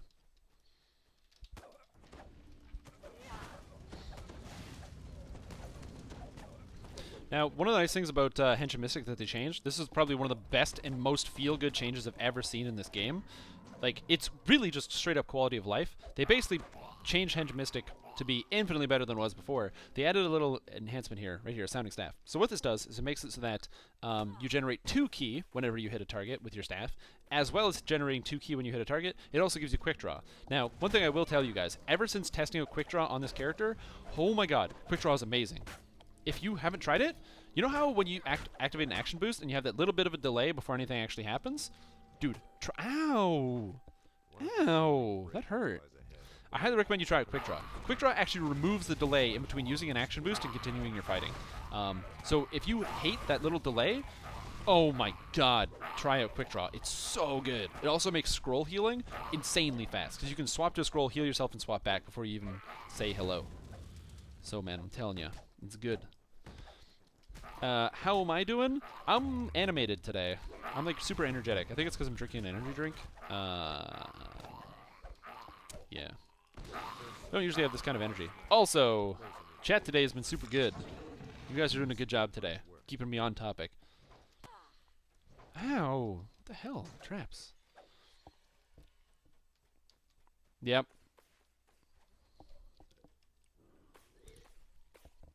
Those goggles could have been crazy. Instead of a 14 wisdom with the insightful 5 or 4 or insightful 6, you could have pulled the insightful 8 with the plus 16 wisdom. This is gonna kill me, right? No, but it's gonna kill them. Ha! Die! What? Yeah, die! Die! No, come over here. Come over here. Die! Come over. Come on, come on, come on. Hey! Die! God, that feels good.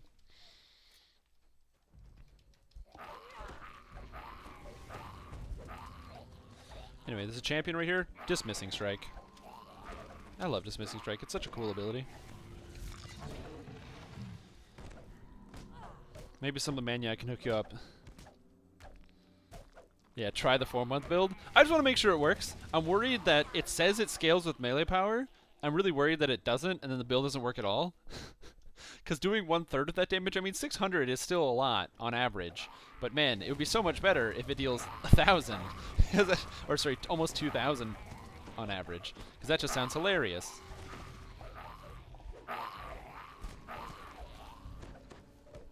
So, yeah, we'll have to see. I'll wait till Lemania though. Like I said, I'm not super impatient about it. You know, it's one of those things where like, I don't mind putting the time it takes to make an interesting character build or to make something cool, because when you take the time to build a really cool character and you get to see the reward from it, it just feels good. You know, when I see people take the time, they really meticulously craft their builds, they get all the items, and it feels really, really good. Like, that's the best part of the game. When you put in the effort, you put in the time, and you get something amazing. You know, I like Lemania. It gives me the ideas. It allows me to like quickly test out mechanics, or maybe take a quick look at some items, and also bug check, which is really important. Bug checking is really important. If you do play on Lemania, make sure if you find any bugs, please report them. But it's one of those things where, like, you know, I really like the fact that you know, when you get that build to really come together, it just feels really good, especially when it's your own build. Following builds, guides, and stuff on the forums is a fantastic idea. There are a lot of really smart people out there that come up with some really, really good build guides. But I myself just don't generally follow build guides because, I don't know, I like coming up with my own builds. I like coming up with my own ideas, you know, and really having fun like that. Not everybody's in the same path, you know, but I'm crazy. I got builds coming out all over the place. Like, I keep trying to think of, like, what I want to do for my next wizard life. So my wizard life on Arganessen that I'm doing right now is currently 6 fighter, 6 favorite soul, 8 wizard, using Mauls and Sylvanas to kind of circumvent the wizard part and just kind of swinging and slashing at people. It is fun, but I'm thinking of new builds to circumvent wizard, and the kind of builds I came up with was either 17 wizard, 2 rogue, 1 fighter, undead, arcane archer from the elf tree. That sounds like stupid right away, but I was like, oh, maybe that could be more interesting. And then I thought, oh, what if you play like monk? So you do like 12 wizard, 6 monk, and maybe like 2 fighter or 2 rogue or something. And then you can do traps, and you punch people. You use know the angles to get, Harper tree to get the intelligence, and you go to the top of the monk tree, and you take undead. So you're like a wraith, and you punch shit. Maybe that would be kind of cool, you know. And I kept thinking of like all these crazy wizard builds. I don't want to play a wizard. Wizard's terrible, but to try to get around playing a wizard. And that's one of the things I love about DDO. And when you come up with your own build that's unique, like for me, the $70 build is that build. I've done the math. I've made the spreadsheets. So I've got the spreadsheets. I know where I'm going to hit for DCs and for mana points and for spell penetration and for stats and for health and everything. And I think my build that I'm coming up with for my the $70 build is really going to work. And it's going to be unique and it's going to be my thing. But I have to test it out and see if it works. So I'm putting the effort in right now, but hopefully it'll work. And it's a really rewarding feeling. It's very different than some other games. It's a feeling you don't get always in other games, you know? Like when I played World of Warcraft in Warlords of Draenor, it was really satisfying when you got the items and you got the set bonuses and your character felt complete. But you didn't put the effort into making it. You put the effort into getting the items. You didn't do any thought process. There was no thought process on like, do I get the set bonus? The answer is yes. It's a 4 set bonus. It's the best thing you can get. Do I get the trinket? Yeah, you get the trinket. It's really good. I guess you had to choose which trinket was the best, but usually some nerd already did the math and told you which trinket is best. But DDO gives that option for so many different ways you can spec out and set up your character that, like, it's almost impossible to know whether you have a good character or not. So, once to play a summoner build, what would be the best way to do it? To do that, given not doing it isn't an option. All right. So if he's playing a summoner build, I highly recommend he checks out Path of Exile. They got really cool summoner builds. It's one of the few games that actually has like a good summoner. Oh man, Path of Exile is great summoner builds. But if he wants to play a summoner build in DDO and potentially even wants to play with Dismissing Strike, what? He can't make his save. I dismissed him. No. There's a guy in my guild named Saddam? What? Somebody in my guild named Saddam just logged off. Anyway. Let's stay on topic. Good summoner build. Good question. So there's a problem. Anything where you can have a hand in controlling the AI is a bad thing. So pets from Druid and Artificer bug nearly immediately upon summoning them. The moment they get summoned, I don't know what causes it, but there's something that causes them to immediately like get bugged out and stop working. So generally, I wouldn't recommend those classes as being like pet classes. You want summons that you can't control. Summons you can't control behave just like monsters, and they're very, very good at attacking stuff. They don't get bugged out. They don't get stuck on the floor. They don't, sure, they don't listen to you sometimes. Is it 1443? That sounds right.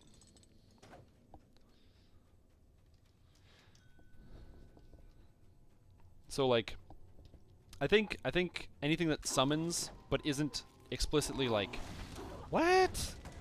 Like, am I dismissing? Oh, I don't have any stunning items. That's what I gotta fix. I think it's 1443.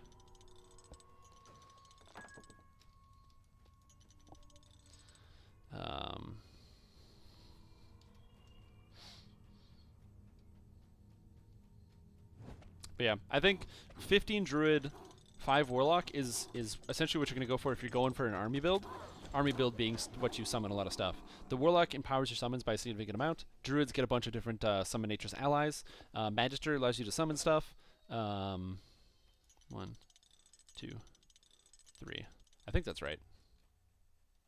No, that's wrong. 1, 2, 3, 1.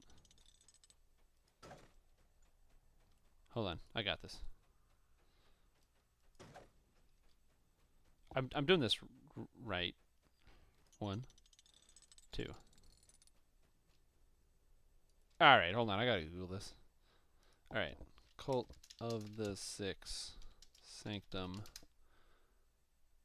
Church and Fury.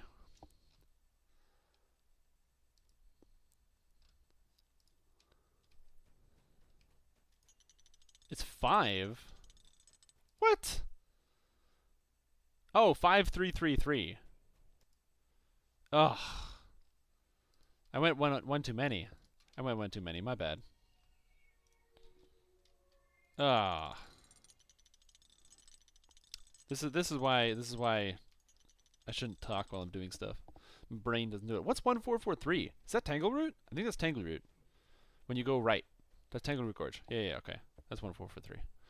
So this is supposed to be blue? Yeah. So yeah, I would probably go 5 Warlock, 15 Druid, if I was doing a summoner build. But that's just me. I'm walking on pins and needles.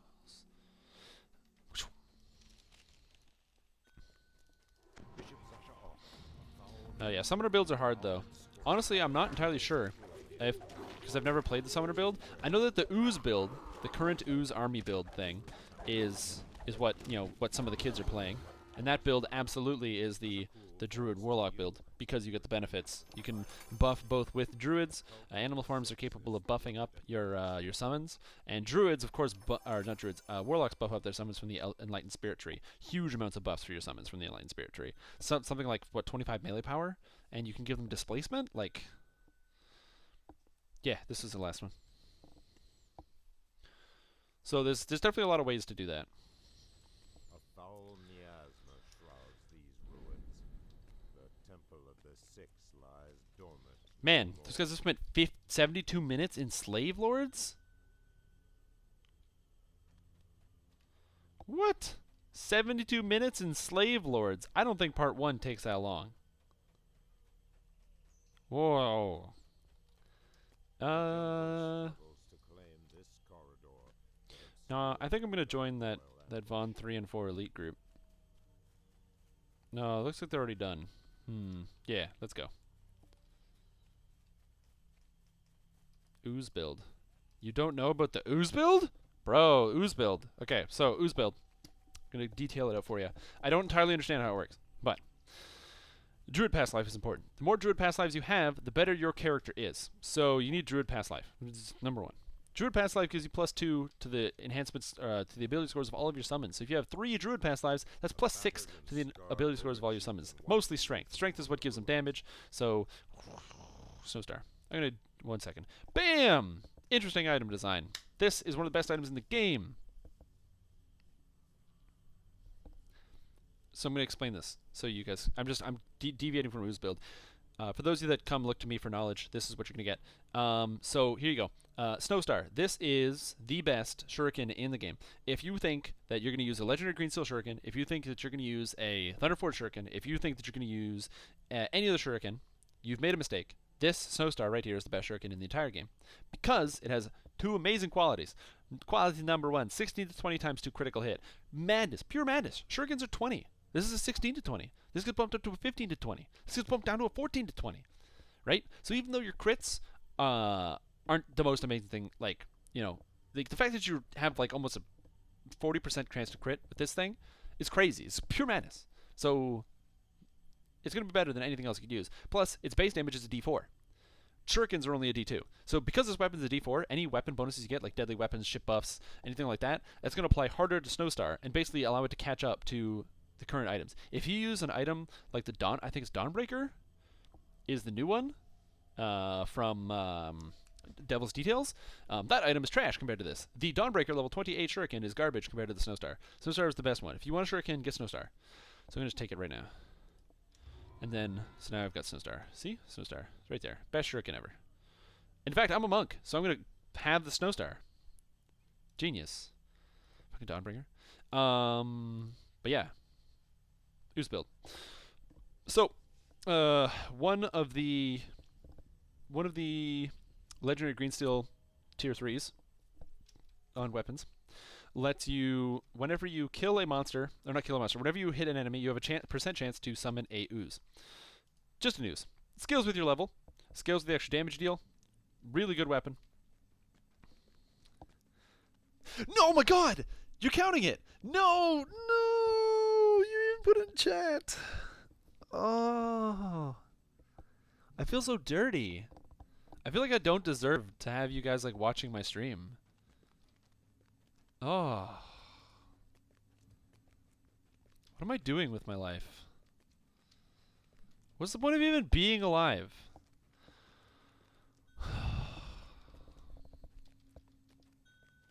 I can't recall, man. Hey. I'm just the worst. I'm so sorry. Anyway, the ooze... Oh, this recalling thing is hard, dude.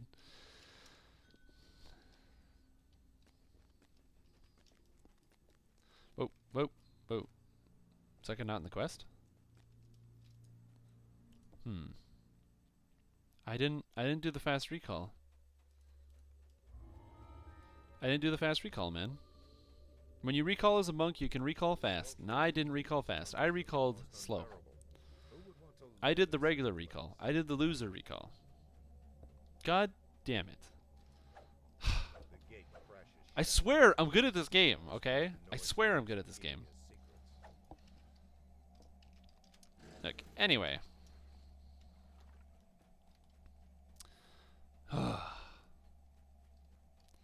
Back to the ooze build. So the ooze build, basically, it's a legendary greensteel crafted item. When you attack monsters, you have a percent chance to summon an ooze. The ooze is, I believe, it's the same level as the quest. So if your quest is level 35, or sorry, 34, I believe it's level 34. Use the oozes that you summon. Same thing. If you're doing legendary elite, the oozes are summoned at the level of the quest. And the oozes are buffed by any single summon buffs that you happen to have. The oozes are very powerful and strong and numerous. The faster you attack, the more oozes you summon. That's why ooze builds, generally, they're in animal form, like wolf form. And, of course, if you're dual wielding, or single weapon fighting, you're going to be attacking extremely quickly. The more double strike you have, the more oozes you're going to be summoning. Your damage doesn't matter. Your ooze damage matters. Oozes do a lot of damage, but you can bump them up and give them even more damage by having past lives and giving them stat buffs. So, for example, Past Life Druid, 3 Past Life Druid gives you +6. So +6 to all their stats gives them 6 more strength or 3 additional to hit and damage. You can bump that up even more. Harper Leadership is +4 to all ability scores. You can take Summoning and Unproved Augment Summoning for an extra +12.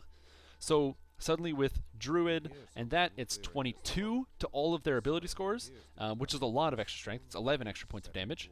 11 extra individual points of damage. Oh, this is the way we go. Hey, look at that. A lot of damage, man. A lot of damages.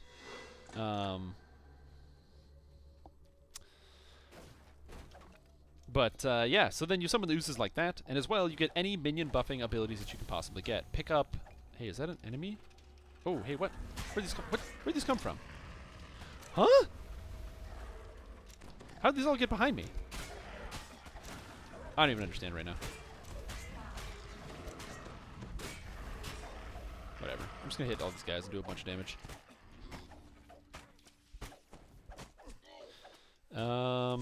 Footage of the build? No, maybe. I think there might be somebody who posted it on the forums. But it is a hilarious build, I'll tell you that much. I love the ooze build. I think it's cool and creative. And I think it's just an interesting way to use the mechanics. Out of the Warlock tree, Enlightened Spirit, you can pick up 25 melee power and a bunch of fortification and stats. Scion of Elysium, which is the Scion you take at level 30, gives you another 25 melee power for your summons. And if you're a Magister, you can pick up even more damage for your summons. Although I would highly recommend playing as in Primal Avatar because you get instantaneous buffs for your summons. No, don't worry, man. I did not forget Mr. Avocado Nexus. Avocado Nexus. The central chamber or existing point of Avocado. The nexus of the avocado. Now, you might notice that I don't really use my Keybolt that much. That's because Keybolt still sucks. The damage is still garbage, and this is one of the things that I think is probably where the Henchman Mystic does lack a little bit. I'll test it out when I get Incinerating Wave for sure. But the problem is the way that these abilities scale. So Keybolt, they change it so now it does full damage, so D6, fire, and force, which is great. It's much more damage. It's basically more than double. But having more than double base damage is good. Problematically, it says it scales ×2 with melee power. Cool concept. The problem is melee power also scales your melee. So if I'm increasing my melee damage at the same speed that I'm increasing my more than melee damage, it's a bad thing. I can't raise dead.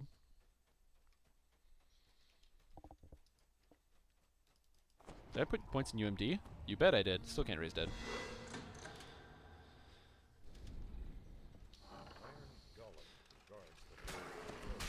Does the attack speed of my staff persist if I switch to a non-staff?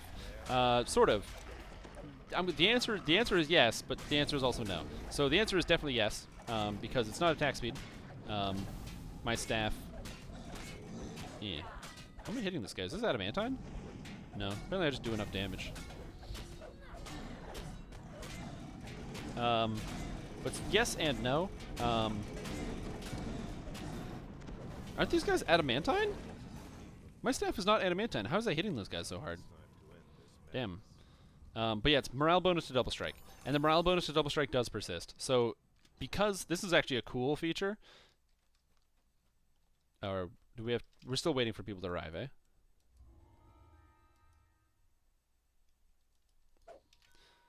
I don't know. I'm going to let them figure it out. Interesting story. So because I have quick draw, I can change weapons extremely quickly with almost no delay. So if you notice, my weapons change very, very fast right there. What this means is if I happen to have hand wraps and I'm fighting oozes and I don't want to break my staff, I can quick strike and then immediately swap to my fist and start punching. And then for that entire time that I'm doing that, I'm getting the plus 25% double strike. It does carry over. I have tested it out to check. But yeah, the problem with the actual ability scaling off of melee power, only 200%, means that basically, you know what also, melee power also scales melee. So, why would I scale my... So, yeah, the spells scale, but they don't scale as hard as melee does. Also, even though they scale off of melee power, they also still scale off of spell critical chance. So currently on this character, I'm actually picked up some spell critical chance. So I have force and fire spell critical chance in an effort to try to, be able to crit stuff with my Keybolt. It's interesting. Yeah, but it only affects your fists. It doesn't affect your weapons. Yeah, so there's going to be different types of ooze builds. The one I would go with would be Druid Warlock, but people have different ooze builds. It's just like there's people that have different Wolf Exploit builds. There's a guy that does the Wolf Exploit build, but he does it as a bard instead of a ranger. I don't know. He's like a wolf bard. So yeah. So if you're looking at ooze build, it's just an interesting idea. The problem is it does require legendary green steel, so 15 Pally 5 Warlock. I know you're running for your life, but this is important. Keep your ears perked for further. So I don't know what the answer is there. So I've already made a decision. The next build I'm going to be doing, by the way, on this character, I'm going to be doing a barbarian build, but a very specific barbarian build, because that barbarian build that I'm going to be doing is going to be a unarmed barbarian build. I want to try the brawler build, where I get a character who has a crazy strength and punches the shit out of people. That's what I want. I want a character that has really high strength and just punches people in the face. Just nails them in the face, with their fist. That's a character I want to play. So I'm building a barbarian that's going to do that. Crazy fist damage. Fist to face. Fist plus face equals damage. Because you now can. Hand wraps, ever since being made a weapon, dismissing strike. Hand wraps being made a weapon now. They're a proficiency. So if you want to use hand wraps, take exotic weapon proficiency hand wraps, and you get yourself to punch with hand wraps. Now, problematically, it does not give you the monk animation. That's like a kung fu master thing that you learn from being a monk or a grandmaster of flowers. But it does mean you get proficiency with the weapon. So you can effectively have very good fist attacks while playing as a non-monk, playing a non-monk. So I want to try that as a barbarian. I want to do a barbarian brawler build, so I'll see if I can get unarmed barbarian all the way up to level 20. I think that'd be interesting. I don't know if it'd be good, but it will be interesting. So we're going to try that out for sure You in? as a build. Loot. Yeah, 26k. But yeah, I'm going to try that out for sure and see actually how good it is. But even more so than that, the build after that, I don't know what I want to do, and I kind of want to do a crowd-supported build. 2 minutes. So what I think I'm going to do is over the next coming weeks, I'm going to have you guys make my build for me. I'll post out, some of it will be on Twitter, some of it will be during the stream. I'll post links to essentially like kind of like the form I'm going to use. And not starting it today. I just thought of this idea today is what I wanted to do, so I didn't put any prep into it. Oh, I didn't do the fast recall. No. Oh. I get distracted. The 0 of 10 gets me every time. Oh my god. Why? Why?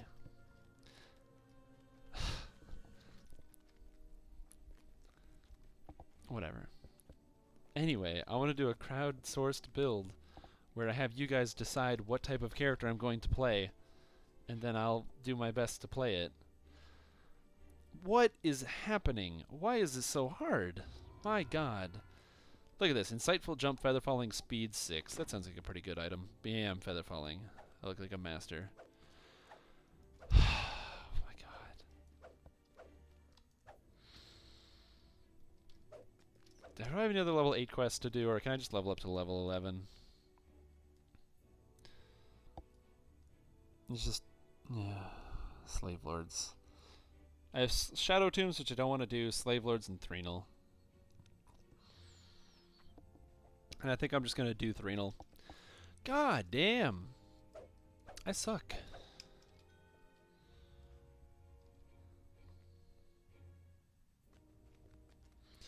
Did you ever put a post note next to your monitor to remember things while streaming? I did that once. No, I don't. I don't generally do that. I just forget stuff. Cool. Thanks for the group, boys. Cool. I'm gonna do Threnal West. We have enough time for Threnal West, I think. The rescue. No. In need of supplies. Jan Fallner. What is the best server? That's a great question. Wayfinder. Wayfinder is the absolute best server, and I'm going to explain to you why. The reason why Wayfinder is the best server, which is the best one, is because it's a very low population server. If you go to Wayfinder and you are motivated, you can become king of that server. You can get the best guild, you can have the best items, and you can literally be the guy that say, I've got the best character on Wayfinder. It's the lowest population server. Just be the best guy with the best stuff. You can do it. So I highly recommend that. No, it's not because it's empty. It's not because it's empty. It's because you can become the best. That's why it's the best server. It gives you the best opportunity to become the best. You know?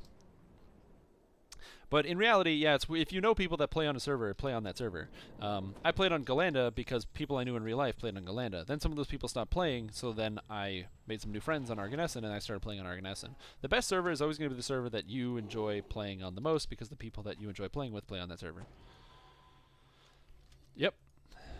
Oh man, I've been doing really well with the auctions this past little while. I made 150 shards this week, just selling stuff in the shard auction house. Yeah, I've been doing really well in the shard auction house actually right now recently. I say doing really well, like I've been selling the right items, but I don't want this strength item. Whatever.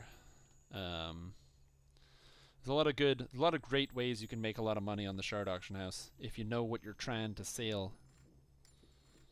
Yeah, man. Do you guys want to know the secrets?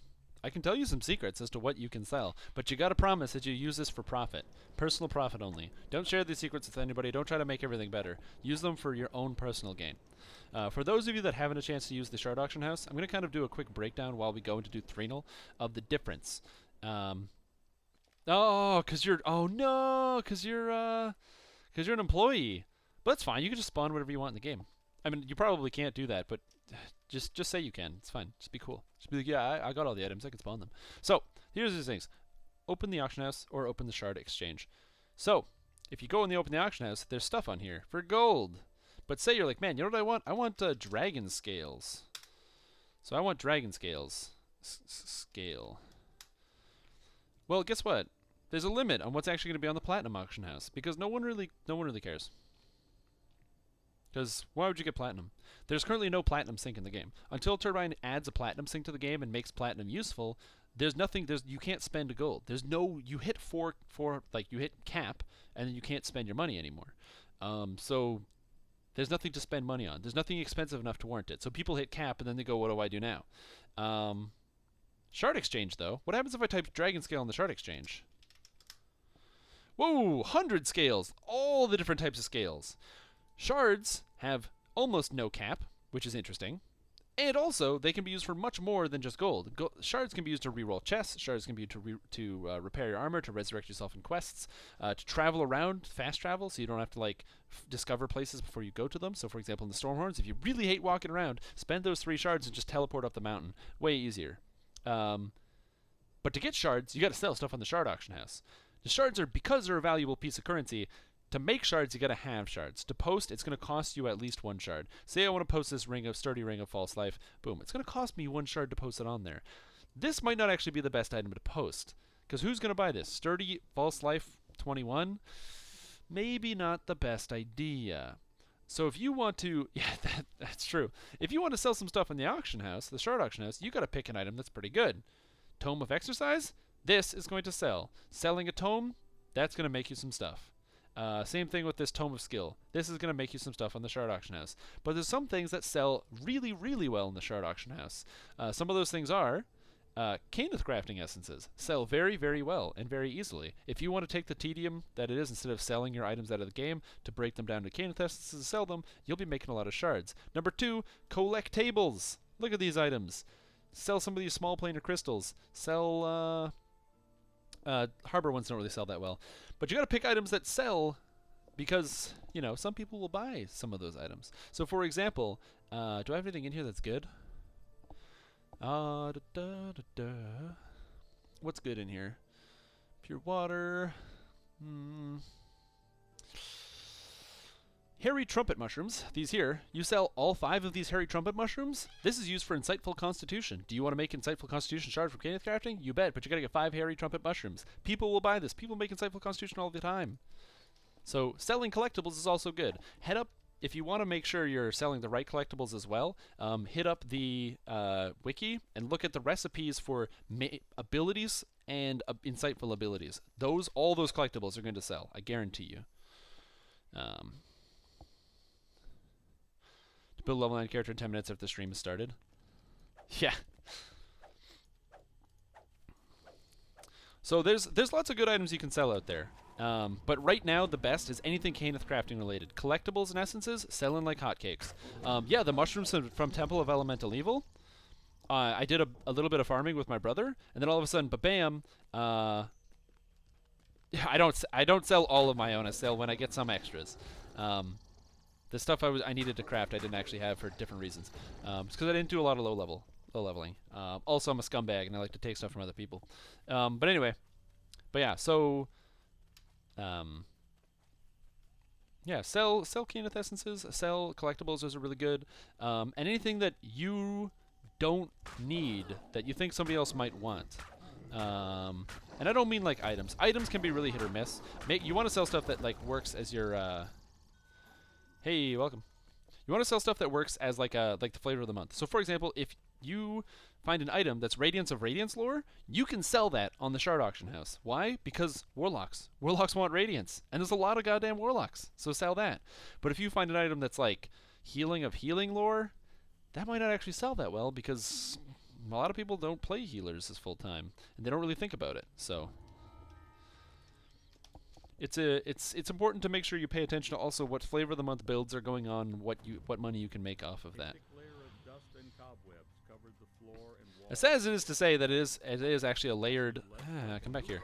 It's a layered problem, unfortunately. It's not just like you can just sell whatever you want. You do have to still pick and choose your items to sell the right things. But like I said, collectibles, Caneth essences sell like crazy. Another thing that you can sell really well, if you have a character that has trapped the soul, specifically a warlock, which is the one I recommend the absolute most because warlocks don't require any material spell components. If you happen to have a warlock, go farm yourself some punching you in the face. Go farm out some of them soul gems. Go do Forgotten Caverns on hard difficulty. There's 5 earth elementals in there. Capture the 5 earth elemental souls and then sell those soul gems on the shard auction house. People don't want to get the soul gems for the adamantine ritual, and after they changed monk, you know what's really good? Hench and Mystic. And you know what's the best staff in the game for Hench and Mystic? This staff right here, the Elemental Bloom. And you know what this is? A fucking wooden weapon that breaks all the time. And if you don't do the adamantine ritual, it literally breaks after every single quest, and you have to repair it. So people are buying up the adamantines, the soul gems, and the adamantine ore. Farming out the adamantine ore is a little bit more tedious, but if you already happen to have a character like a warlock who's at level 20, just go get yourself Trap the Soul, because for warlocks it has no material cost. For sorcerers and wizards, it's expensive. You have to get the right size soul gems, which costs actually a lot of platinums, or you have to grind down your other stuff. But boom, I'm telling you, just go ahead and die. Just go ahead and use your warlock because it has no material components, and you'll be able to make a lot of shards real fast. Old Caneth essences into new ones. The Caneth in the Caneth craft halls in House Caneth and in House Kundarak, or if you have the amenities on your ship, there's a person that sells the deconstruction materials, like the dissolvers and whatever. That's the person you also convert at. It goes pretty fast, so. It's free on your barbarian? Your barbarian has trapped the soul? That's interesting. I didn't even know you could get Trap the Soul on a barbarian. Do you have like an item or something? Yeah, man, look at all my buffs. Whole top row. Top score. Yeah, it's not actually the altars. It's the person you exchange in that. It's really fast too. Like, it'll take you maybe like 15 minutes to actually convert them all, but once you convert them all over, it's pretty nice. Cool, I'm still running down, so. Green Steel Greatsword of Vacuum. Does that work?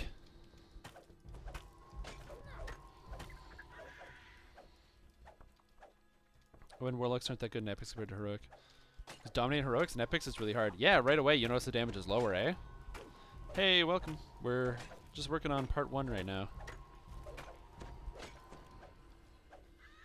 Earth Soul Gems on Kyber. Hey, if you've cornered the market, you cornered the market. But I'm just telling people that they can win that market. You can dominate the market.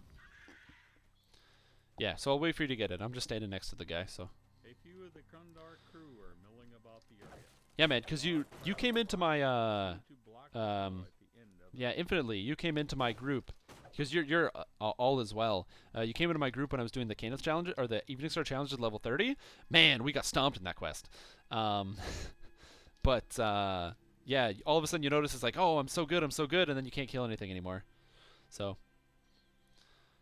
is 2.5. I'm not going to lie, the buffs are a bit overwhelming. DDO is... my best way to describe DDO, especially for a new player like yourself, DDO is basically like a wall, okay? So think of this as a wall. If you want to play DDO, you have to do a little bit of scaling. This is your character sheet. And it has all these stats and numbers. What do they mean? I don't fucking know. Look how many numbers there are. Why is this? Oh, look, and now you have skills. What is this? Jumping? You can change your jump height? What kind of garbage is that? What am I playing? Like Skyrim? Feats? What? Okay, what is... heroic durability? Okay. Giant evasion? Alright, sure. What is quick draw? Okay, what does this do? You know, like all that garbage. Spells? I don't have any. Enhancements? Oh, God. Right? And then, that's not even getting to this. Right? And then, all of a sudden, it's like, oh, and then you can multi-class, so I can play a monk who's also a wizard, who's also a sorcerer. Like, it's a solid wall, man. It's a solid wall. But it's the kind of thing that it's got depth to it. This game has so much depth that once you start to get into it and you start learning about the systems and the way stuff works, it's really fun. And the amount of ways you can make your own personalized characters. That's one of the things I love about running the stream is I get you guys in here telling me all sorts of crazy builds that you have and things that you're doing. So, my best advice is just ask questions. If you're not sure about something, ask somebody. Also, the DDO wiki, which is kept up by one of those guys there, Technical 13, does a lot of the management and background work. Like, he does incredible work there. The wiki is one of the most it is the best wiki for any game. And I'm not making that up. I'm not just saying that. It's the best wiki out there. Highly recommend it. But if you don't know anything, check the wiki. If it's not on the wiki or it's not entirely clear, ask a friend. Because people are super nice in this game. So, yeah, Technical 13. He's in chat. He's doing great. Vacuum Cloak. Yeah, it's not that I don't believe the vacuum isn't good. I believe that it's probably faster to level a warlock until they get soul trap the soul than it is to get a cloak.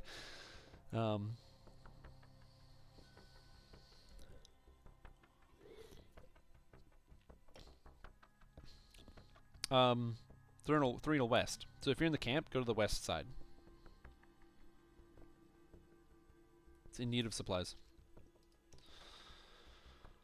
But yeah, that challenge was crazy. Also, we had that AFK guy, which made me really frustrated, and he's now on my ignore list, and will never get into one of my groups again.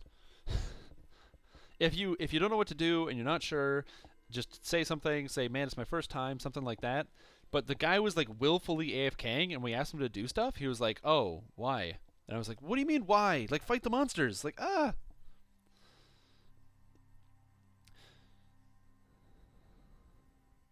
Hey, also, if you want, cool story, if you are watching the stream right now, I know we're not doing anything right now because why would you do stuff right now? But if you want more information, you can also follow me here, right there, Strimtom. Boom, twitch.tv/Strimtom. I've got my own channel, and it's pretty cool. The more people follow me, the more I grow my channel, and then I can quit my day job and play DDO all day on camera. Cool. Man, that quest gives terrible XP. Holy crap. Okay, part 2.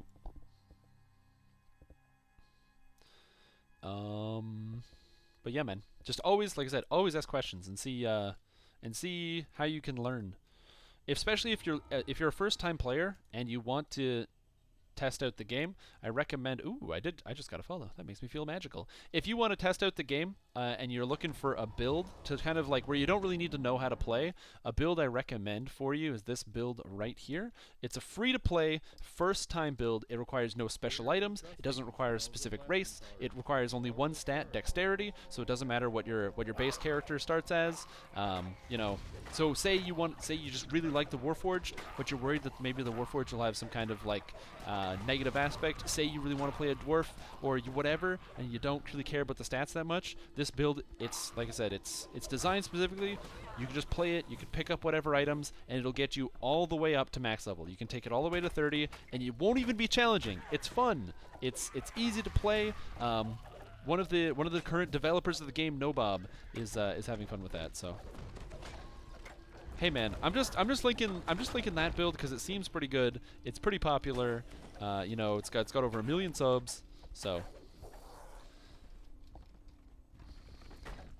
now it's ever so convenient that I also wrote that build guide, so I'm really proud of it.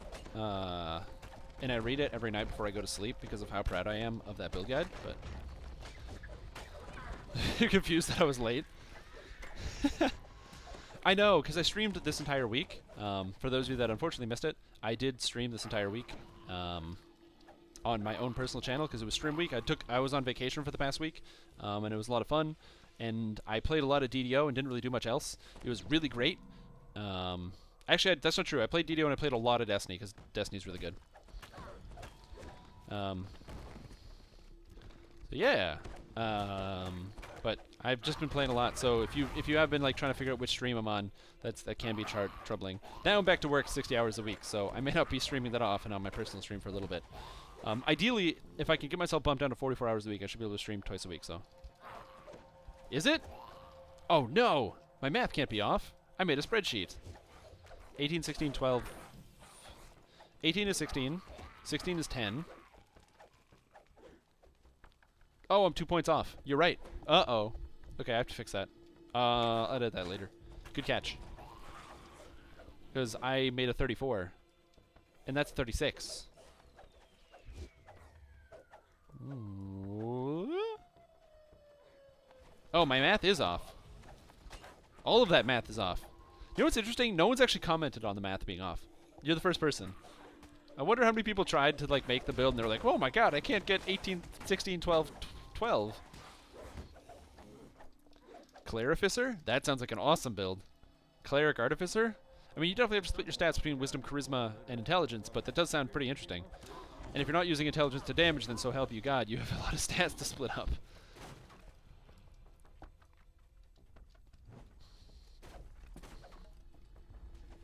But yeah. I'm gonna be honest, I haven't really been looking at the screen that much. I have no idea what's going on right now. I've been just talking too much. This is why I can't tell if I should or shouldn't drink energy drinks while I do my live stream. It's really hyped up, you know? I gotta heal Ricardita.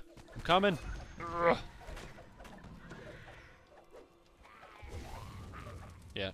Whoa, was that guy using a sickle? Oh, bam! That's awesome. What?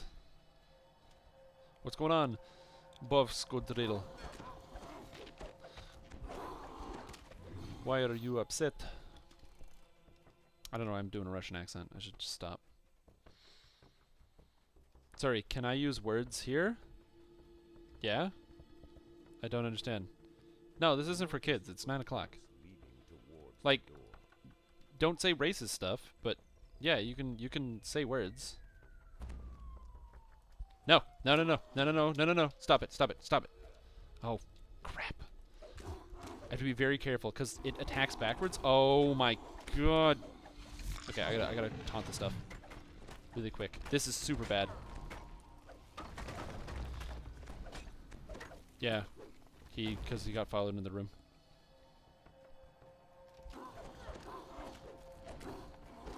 Like general rule, just don't be a jerk. I don't really care what gets said in chat, but just don't be a jerk. This is basically the rule here today when I'm doing the stream. All right, so if you guys, oh, you'll stay behind with him. Okay, cool. I just gotta loot my chest and get my collectibles. No, this isn't for kids. DDO is rated T for teen, and so that is the audience that I'm going to dedicate the stream towards. T for teen.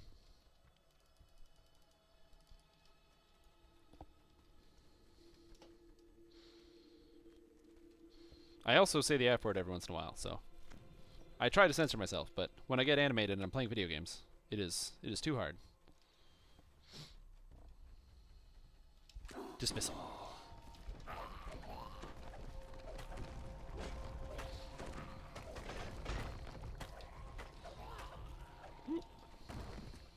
Uh-oh. Oh, jeez. I wanna appeal to a wide audience, you know? I love Dismissing Strike. This just the fact that it's a one-shot on any outsiders, and there's so many earth elementals and stuff here. Ooh, 200 damage. This character crits too hard. I don't even understand where my damage comes from. Not a bunch. It happens every once in a while. And remember, it also happens to happen in context. Context is also one of the most important things, you know? That's actually one of the things I find really interesting about sort of like the media in general. I'm actually not a big fan of like censoring curse words, especially in like the radio and stuff. This is way off topic, but I'm gonna go anyway. Especially on like the radio and songs like that, because if a song has like harsh language, then don't put it on the radio. Censoring it is supposed to like change the tone, but most people, even children, can determine what the songs are saying generally, like what the actual words are supposed to be. Maybe not context or understanding. You can definitely tell with some songs that kids will sing the words but not know what they mean. That's totally fine, but they still know what the words are and repeat them regardless of context. So, but again, I'm also not a parent. I'm an asshole who plays video games for fun, late at night. So, this character is currently level 10. So the fact that I'm hitting for 75 to 200 when I crit for 200, which is kind of cool. I'm just making sure nothing gets pulled by accident.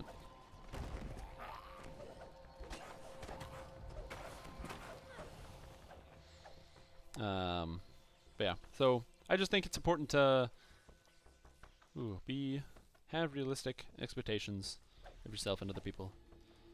I do have a very public-facing job, though, so at work, curse words never leave my face. Because if they did, well, actually, it depends. They leave my face sometimes. It depends on who's in front of me, whether it's my boss and my boss's boss or my boss's boss's boss, or you know, like a reno contractor who's standing in front of me. Neither. Not awesome weapons. Just the character. The character's like super good. This character's overpowered. It's broken. It's off the charts, man. Like if you had charts, it would be way off them. It should be clear, basically, I think. I'll kind of detail the build, actually, in case you are curious and want to play something like this, where you kind of see how I'm effortlessly not paying attention, and the game is just falling before me, before my power. Is there anything over here? No? Okay, good. Where's Durward? Durward. Okay. God, I hate this guy.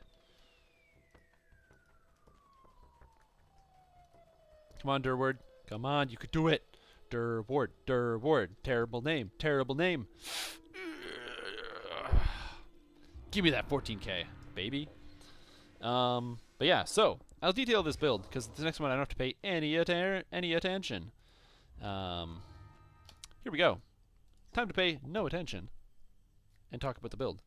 So, if you want to watch gameplay, get over yourself. I'm going to be doing that in the background. So, this build is a Henshin Mystic build. So the idea behind it is that essentially, I use sticks and staffs. Now, Turbine recently made some changes to the Henshin Mystic. The original idea behind the Henshin Mystic is they got kind of cool mystical abilities that were fueled by ki. So basically, you could shoot balls of fire and stuff like that. Like, you ever watch Dragon Ball Z? It's basically that whole concept. You basically play like Goku. You know, you can shoot like beams of fire, like ki attacks and stuff that you can just see me doing right there. I mean, obviously you can't see it, but haha! Anyway. You could shoot key attacks and all sorts of stuff like that. It was pretty cool. The idea was it was more wisdom-based. You'd have like a staff. Again, very reminiscent of like Dragon Ball Z when you got your Goku with the staffs. I mean, you could also say it's like monk-esque, but no, it's totally Dragon Ball Z. Anyway, the idea behind the character, they made some changes to kind of like make it a bit more user-friendly. So number one, they made it not scale off of spell powers. Instead of as a monk, you had to split your stats and pick up spell power and melee power to make this build work. Instead, that's no longer the case. Now you're just using exclusively weapons.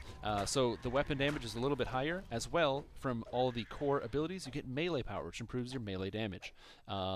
They made everything cheaper. So now Quick Strike and other things like that only cost 1 point instead of 2. Which is fantastic, and they made your all-consuming flame, your elemental orbs, a little bit stronger, eventually leading up to Void Strike, again, which scales off of melee power. So everything is synergistic with melee power, everything in your tree, which is super cool, and you get a lot of ki, which powers your attacks, and now you generate ki. So essentially, this tree is what gives me all the damage. The melee power is ridiculous. I pick up some power attack giving me plus 10 extra damage because I'm using a two-hander. I have a little bit of strength, but because I have so much melee power, it's amping my damage by 34%. And 34% is a lot, especially at this level. And because I have so much wisdom, basically all my stuns and my one-shot abilities land nearly 100% of the time. So when eventually I do get Tomb of Jade, Tomb of Jade. When I get Tomb of Jade, it'll be amazing. But until that time, yeah.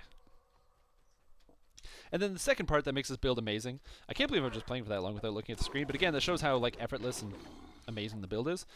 This quarterstaff right here, Elemental Bloom. So, it's a quarterstaff that outperforms all the other quarterstaffs because of... Well, I can't... Oh, I didn't want to close it. I can't complain about the design of this one. It came from the Temple of Elemental Evil. Temple of Elemental Evil, of course, being a very, very difficult quest. I'm okay with it actually, you know, kind of being a little bit overtuned. The weapon being a little bit overtuned simply means that, you know, it's really worth it to farm out. It has an 18 to 20 critical threat range.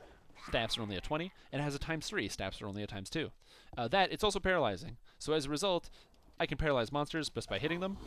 So they'll just get paralyzed and not be able to do anything back to me. Whenever I critically hit, which happens pretty frequently, I actually get 15 temporary hit points as body feeder, so I don't take a lot of damage. And as well, because it has a very high critical hit chance, it does a lot of damage. Yeah, to get it, you just gotta go run yourself some Temple of Elemental Evil, boy. Not too bad.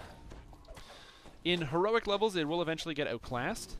It does get outclassed by other staffs as you get higher level, especially like a Thunderforged staff when you have the ability to use one at level 22 will outclass this weapon. Or a a staff of the Drow Weapon Master will also class this weapon once you hit level 21. However, the Epic Elemental Bloom is the best staff in the game when you hit epic levels. Go get it. Go get it, man. Go get it.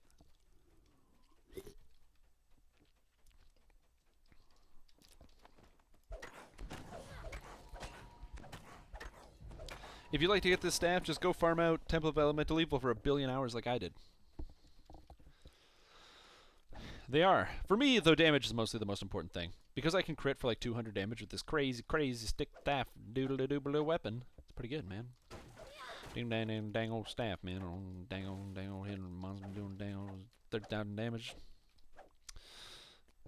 Staffs. I've had too much caffeine today. I feel off balance. Started with a Tim Hortons double-double for my breakfast. Followed that up with 2 cups of coffee, and now I'm on this.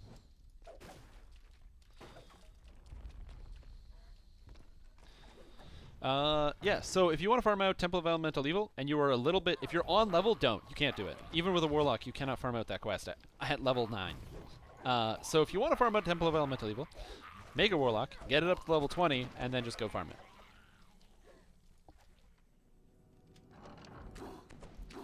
Yeah. I believe that would be Steelstar. Great guy, really devoted worker. And he's one of the guys that did a lot of the work on Monk, and he's on paternity leave because he's having children.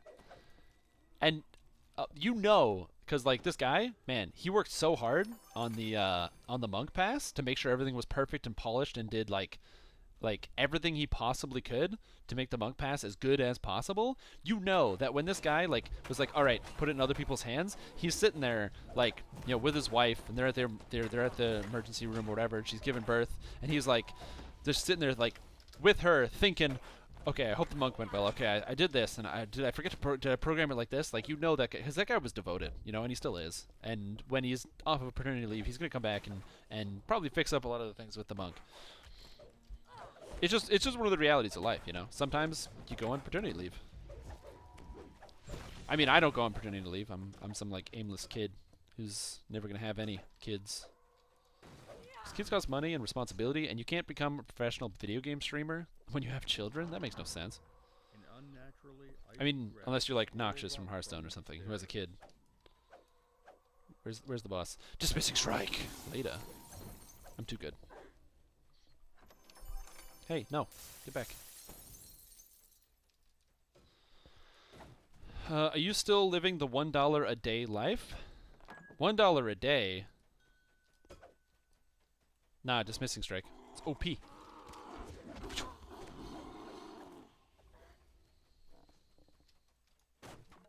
Shintao is super good now, so...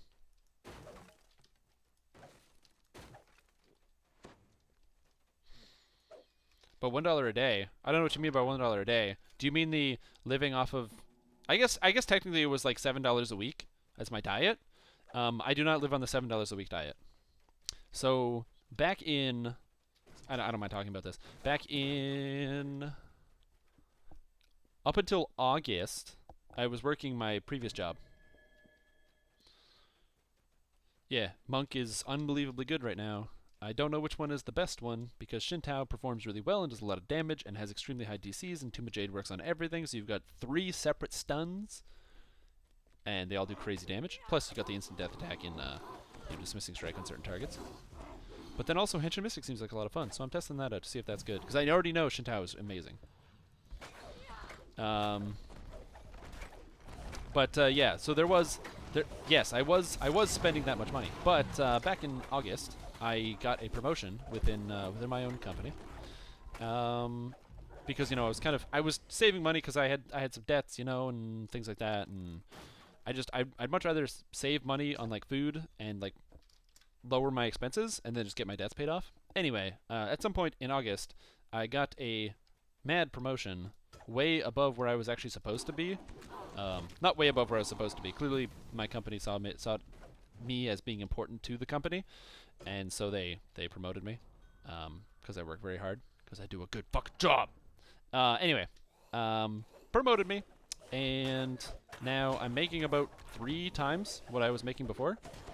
which is why I said it was like a super promotion, way above where I should be. But as a result, because of that promotion, I now have a bunch of money that I don't even know what to do with. So I'm now being irresponsible, and I live on way more than $1 a day. This energy drink costs more than $1. I bought my groceries today. I spent $40 on groceries. It's crazy. Yeah, I play with a lot of Shinto monks, and they all really like Shinto, and I know it's really good because they're all really good. But nobody plays Henshin Mystic because clearly they're bad, and they need to start playing Henshin Mystic. That's clearly the answer here. Somebody's got to take the plunge and test it out.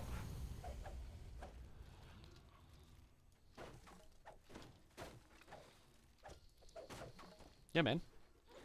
Oh, yes. The donation. I had to wait till I have to wait till I think it's today or tomorrow. I had my credit card maxed out, so I have to pay off my card and then I can make a donation online. Don't buy a house. It sounds like you're coming from experience with that one. I don't have any aspirations of buying a house right now, but at some point, you know, building some equity and making some, you know, it's a good investment, man, owning a house. From what I hear. Excuse me.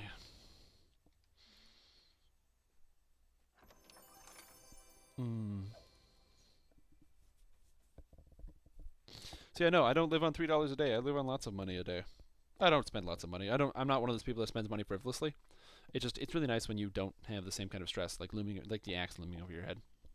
It's like pure madness. Whoa, I don't want that.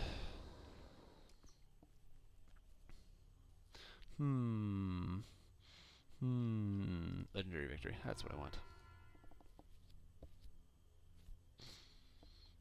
No, I didn't fast recall. I've never fast recalled. Oh my god. If you're wondering why they're upset with me, it's because you're supposed to do this, where you instantaneously recall, but I have yet to do it until just now. Cool, thanks for the group, guys. I'm out. Have a good evening. Oh my gosh, I'm so bad at this video game. I need to, like, delete my character. What is this? Oh my god. I don't even know what's happening. I'm so bad at this game. And I love that you guys notice every time. Oh my god. Like, I need your guys' help. You give them the 0-10s. I need some chat spam here. I need the chat spam recall. Where's the chat spam? Fast recall. Come on, guys. Talking to you and watch, but my Commodore 64 can't handle it. Yo, man. Well, up until like a week ago, I was actually got DDO to work. I was playing it on an Abacus before I got this new machine here. So money does make a difference, I'm telling you. But yeah, I had it on an Abacus before. Let's take a level. These stats seem good. Concentration 34. It's not high enough. I need more concentration.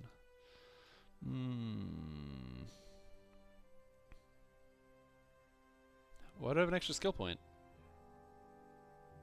Tumble? What? That's crazy. What madness? Ooh, I get diamond body. Your metabolism is immune to poison. Wait, and are immune to ability score damage from natural poisons. Ooh, cool. Now I'm level 11. Yeah, that gives me no extra stats. But I get more points in Shinto. What's good here? I don't need to take elemental curatives. I don't need this anymore. Death Strikes doesn't work. What's this? Come on, reload. Instinctive defense is pretty good, but I don't know if I want that. I don't plan on being helpless at all. So I think Core is pretty good here, because Core gives 10 healing amp and positive spell power. I think Wisdom is probably the way to go. The Conditioning gives concentration. I think we're going to go Wisdom, and we'll do Conditioning for the rest until we can get Jade Strike. I think that's the play. I think, or not the play, the order. You do Conditioning here, and then so that puts you up to Jade Strike. Actually, I just realized I have to put more points in the Henshin Mystic tree because I got to hit Staff Specialization and Void Strike and Balance and Dawn because I want to have shadows cannot exist without light. Sorry, every light casts a shadow. I don't know what the answer is here. How do you spend the points? I think I'd take Elemental Words to get Void Strike. Void Strike's too good. Oh, good night, No Bob. Have an awesome night. Yeah, I think my tome kicked in.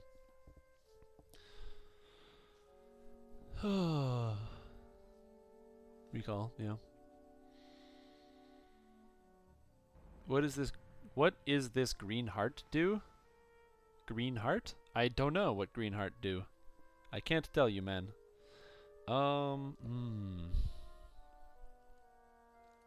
Is there anything else I want here? I don't really want Embrace the Void. This isn't very good, so I don't care about this. I don't really want Lighting the Candle because I don't want to reduce the amount of ki I generate with hits. Even though it does scale with melee power, I just don't think it's that good because I don't hit that fast. So I think we have to take just elemental words. So just spend my 3 points here. So just take it all the way up the tree. So then this way I can unlock Void Strike. So I'll probably spend the last 2 points in Mystic Training, and then I can pick up Void Strike Staff Association of this. Void Strike's really good because it does 10d6 force damage that scales with melee power, which is really good. The heart at the top of the video. That might mean to follow the channel. And if you follow the channel, it means that you will know when you log into Twitch every time this channel starts streaming. So I think this is actually going to be the end of my stream here today, guys. So guys and gals, ladies and gentlemen and ladies. So I just want to thank you everybody for watching. I hope you had a super awesome time this week on the Strimstream. Next week we're going to be doing something cool. It's probably going to be the same thing. I'm going to be totally honest with you. I'm not that creative. But anyway, if you liked what you saw, make sure you give a follow to the the DDO stream here. It's a great channel. Lots of great streamers. They have the schedule. You'll see when I actually go offline, so you'll be able to see it there. I believe DDO Wiki Talk's happening tomorrow morning. I stream every single day, or not every single day, every single Monday from 7 to 10 here on the DDO stream. And I have my show. It's kind of nice. But if you're like, man, I want more Strim Tom, how do you get more Strim Tom? It's actually interesting. There's a process you can take to actually get more Strim Tom than what's here. Oh my God, you linked my chat for me. Look at that. So you can follow Strim Tom right there. I'm getting to it. But say you've been listening to me talk and you're like, man, I want to try out this build. See, this item is really cool here. This Elemental Bloom, it might be broken because staffs suck and they break all the time. But this is a really cool item. I really want this item to be in my hands. You gotta do Temple of Elemental Evil, and you can't actually do Temple of Elemental Evil because you need to get some friends. Well, let me tell you something. I met a bunch of great friends right here. Boom, follow that link to the DDO Discord channel. It's a great channel where you can meet some cool people. It's all divided up by server, things like that. So you can kind of find people in your own server. Maybe you can find people you like from different servers. There's like open chat rooms. You can just talk to people. Build discussions, crafting discussions, asking questions. I'm also always available there. So if you want to reach me, if you're like, man, I got this crazy idea, I got to talk to Strim Tom, I'm right there. I'm one of the mods on there, so you can, check it out, see what's up, and meet some good people. I found it works. I found my guild through the system here. It's not. I'm selling it like it's a dating website, but it's a really great website. So I highly recommend you check it out if you do want to play some more DDO and get more involved. And then finally, like I said, follow me on Twitter up there if you want to see exactly what I'm streaming ahead of time. You'll know beforehand. And I think that's it. I think that's all I have to say. Follow me on Twitter and that. I think. Oh yeah. Also, I post videos on like YouTube and stuff. So I posted one today, which I'll link here. It's basically it's gonna be my rant that I had about item design. It's right here. It's the same one. I'm not saying it's not great. It's different. It's a different on-site, man. It's a different context. But I posted a video right there, which is me yelling at the camera about items and shields that make me angry. You can follow me there as well, and I post videos about DDO and things every once in a while, sparingly, because you need to have motivation to do things outside of work when you already work 60 hours a week and stuff, and it's hard, and I'm lazy. So anyways, thank you guys for watching. Have a super awesome night, and yeah, I don't really know what else to say here. Okay, bye!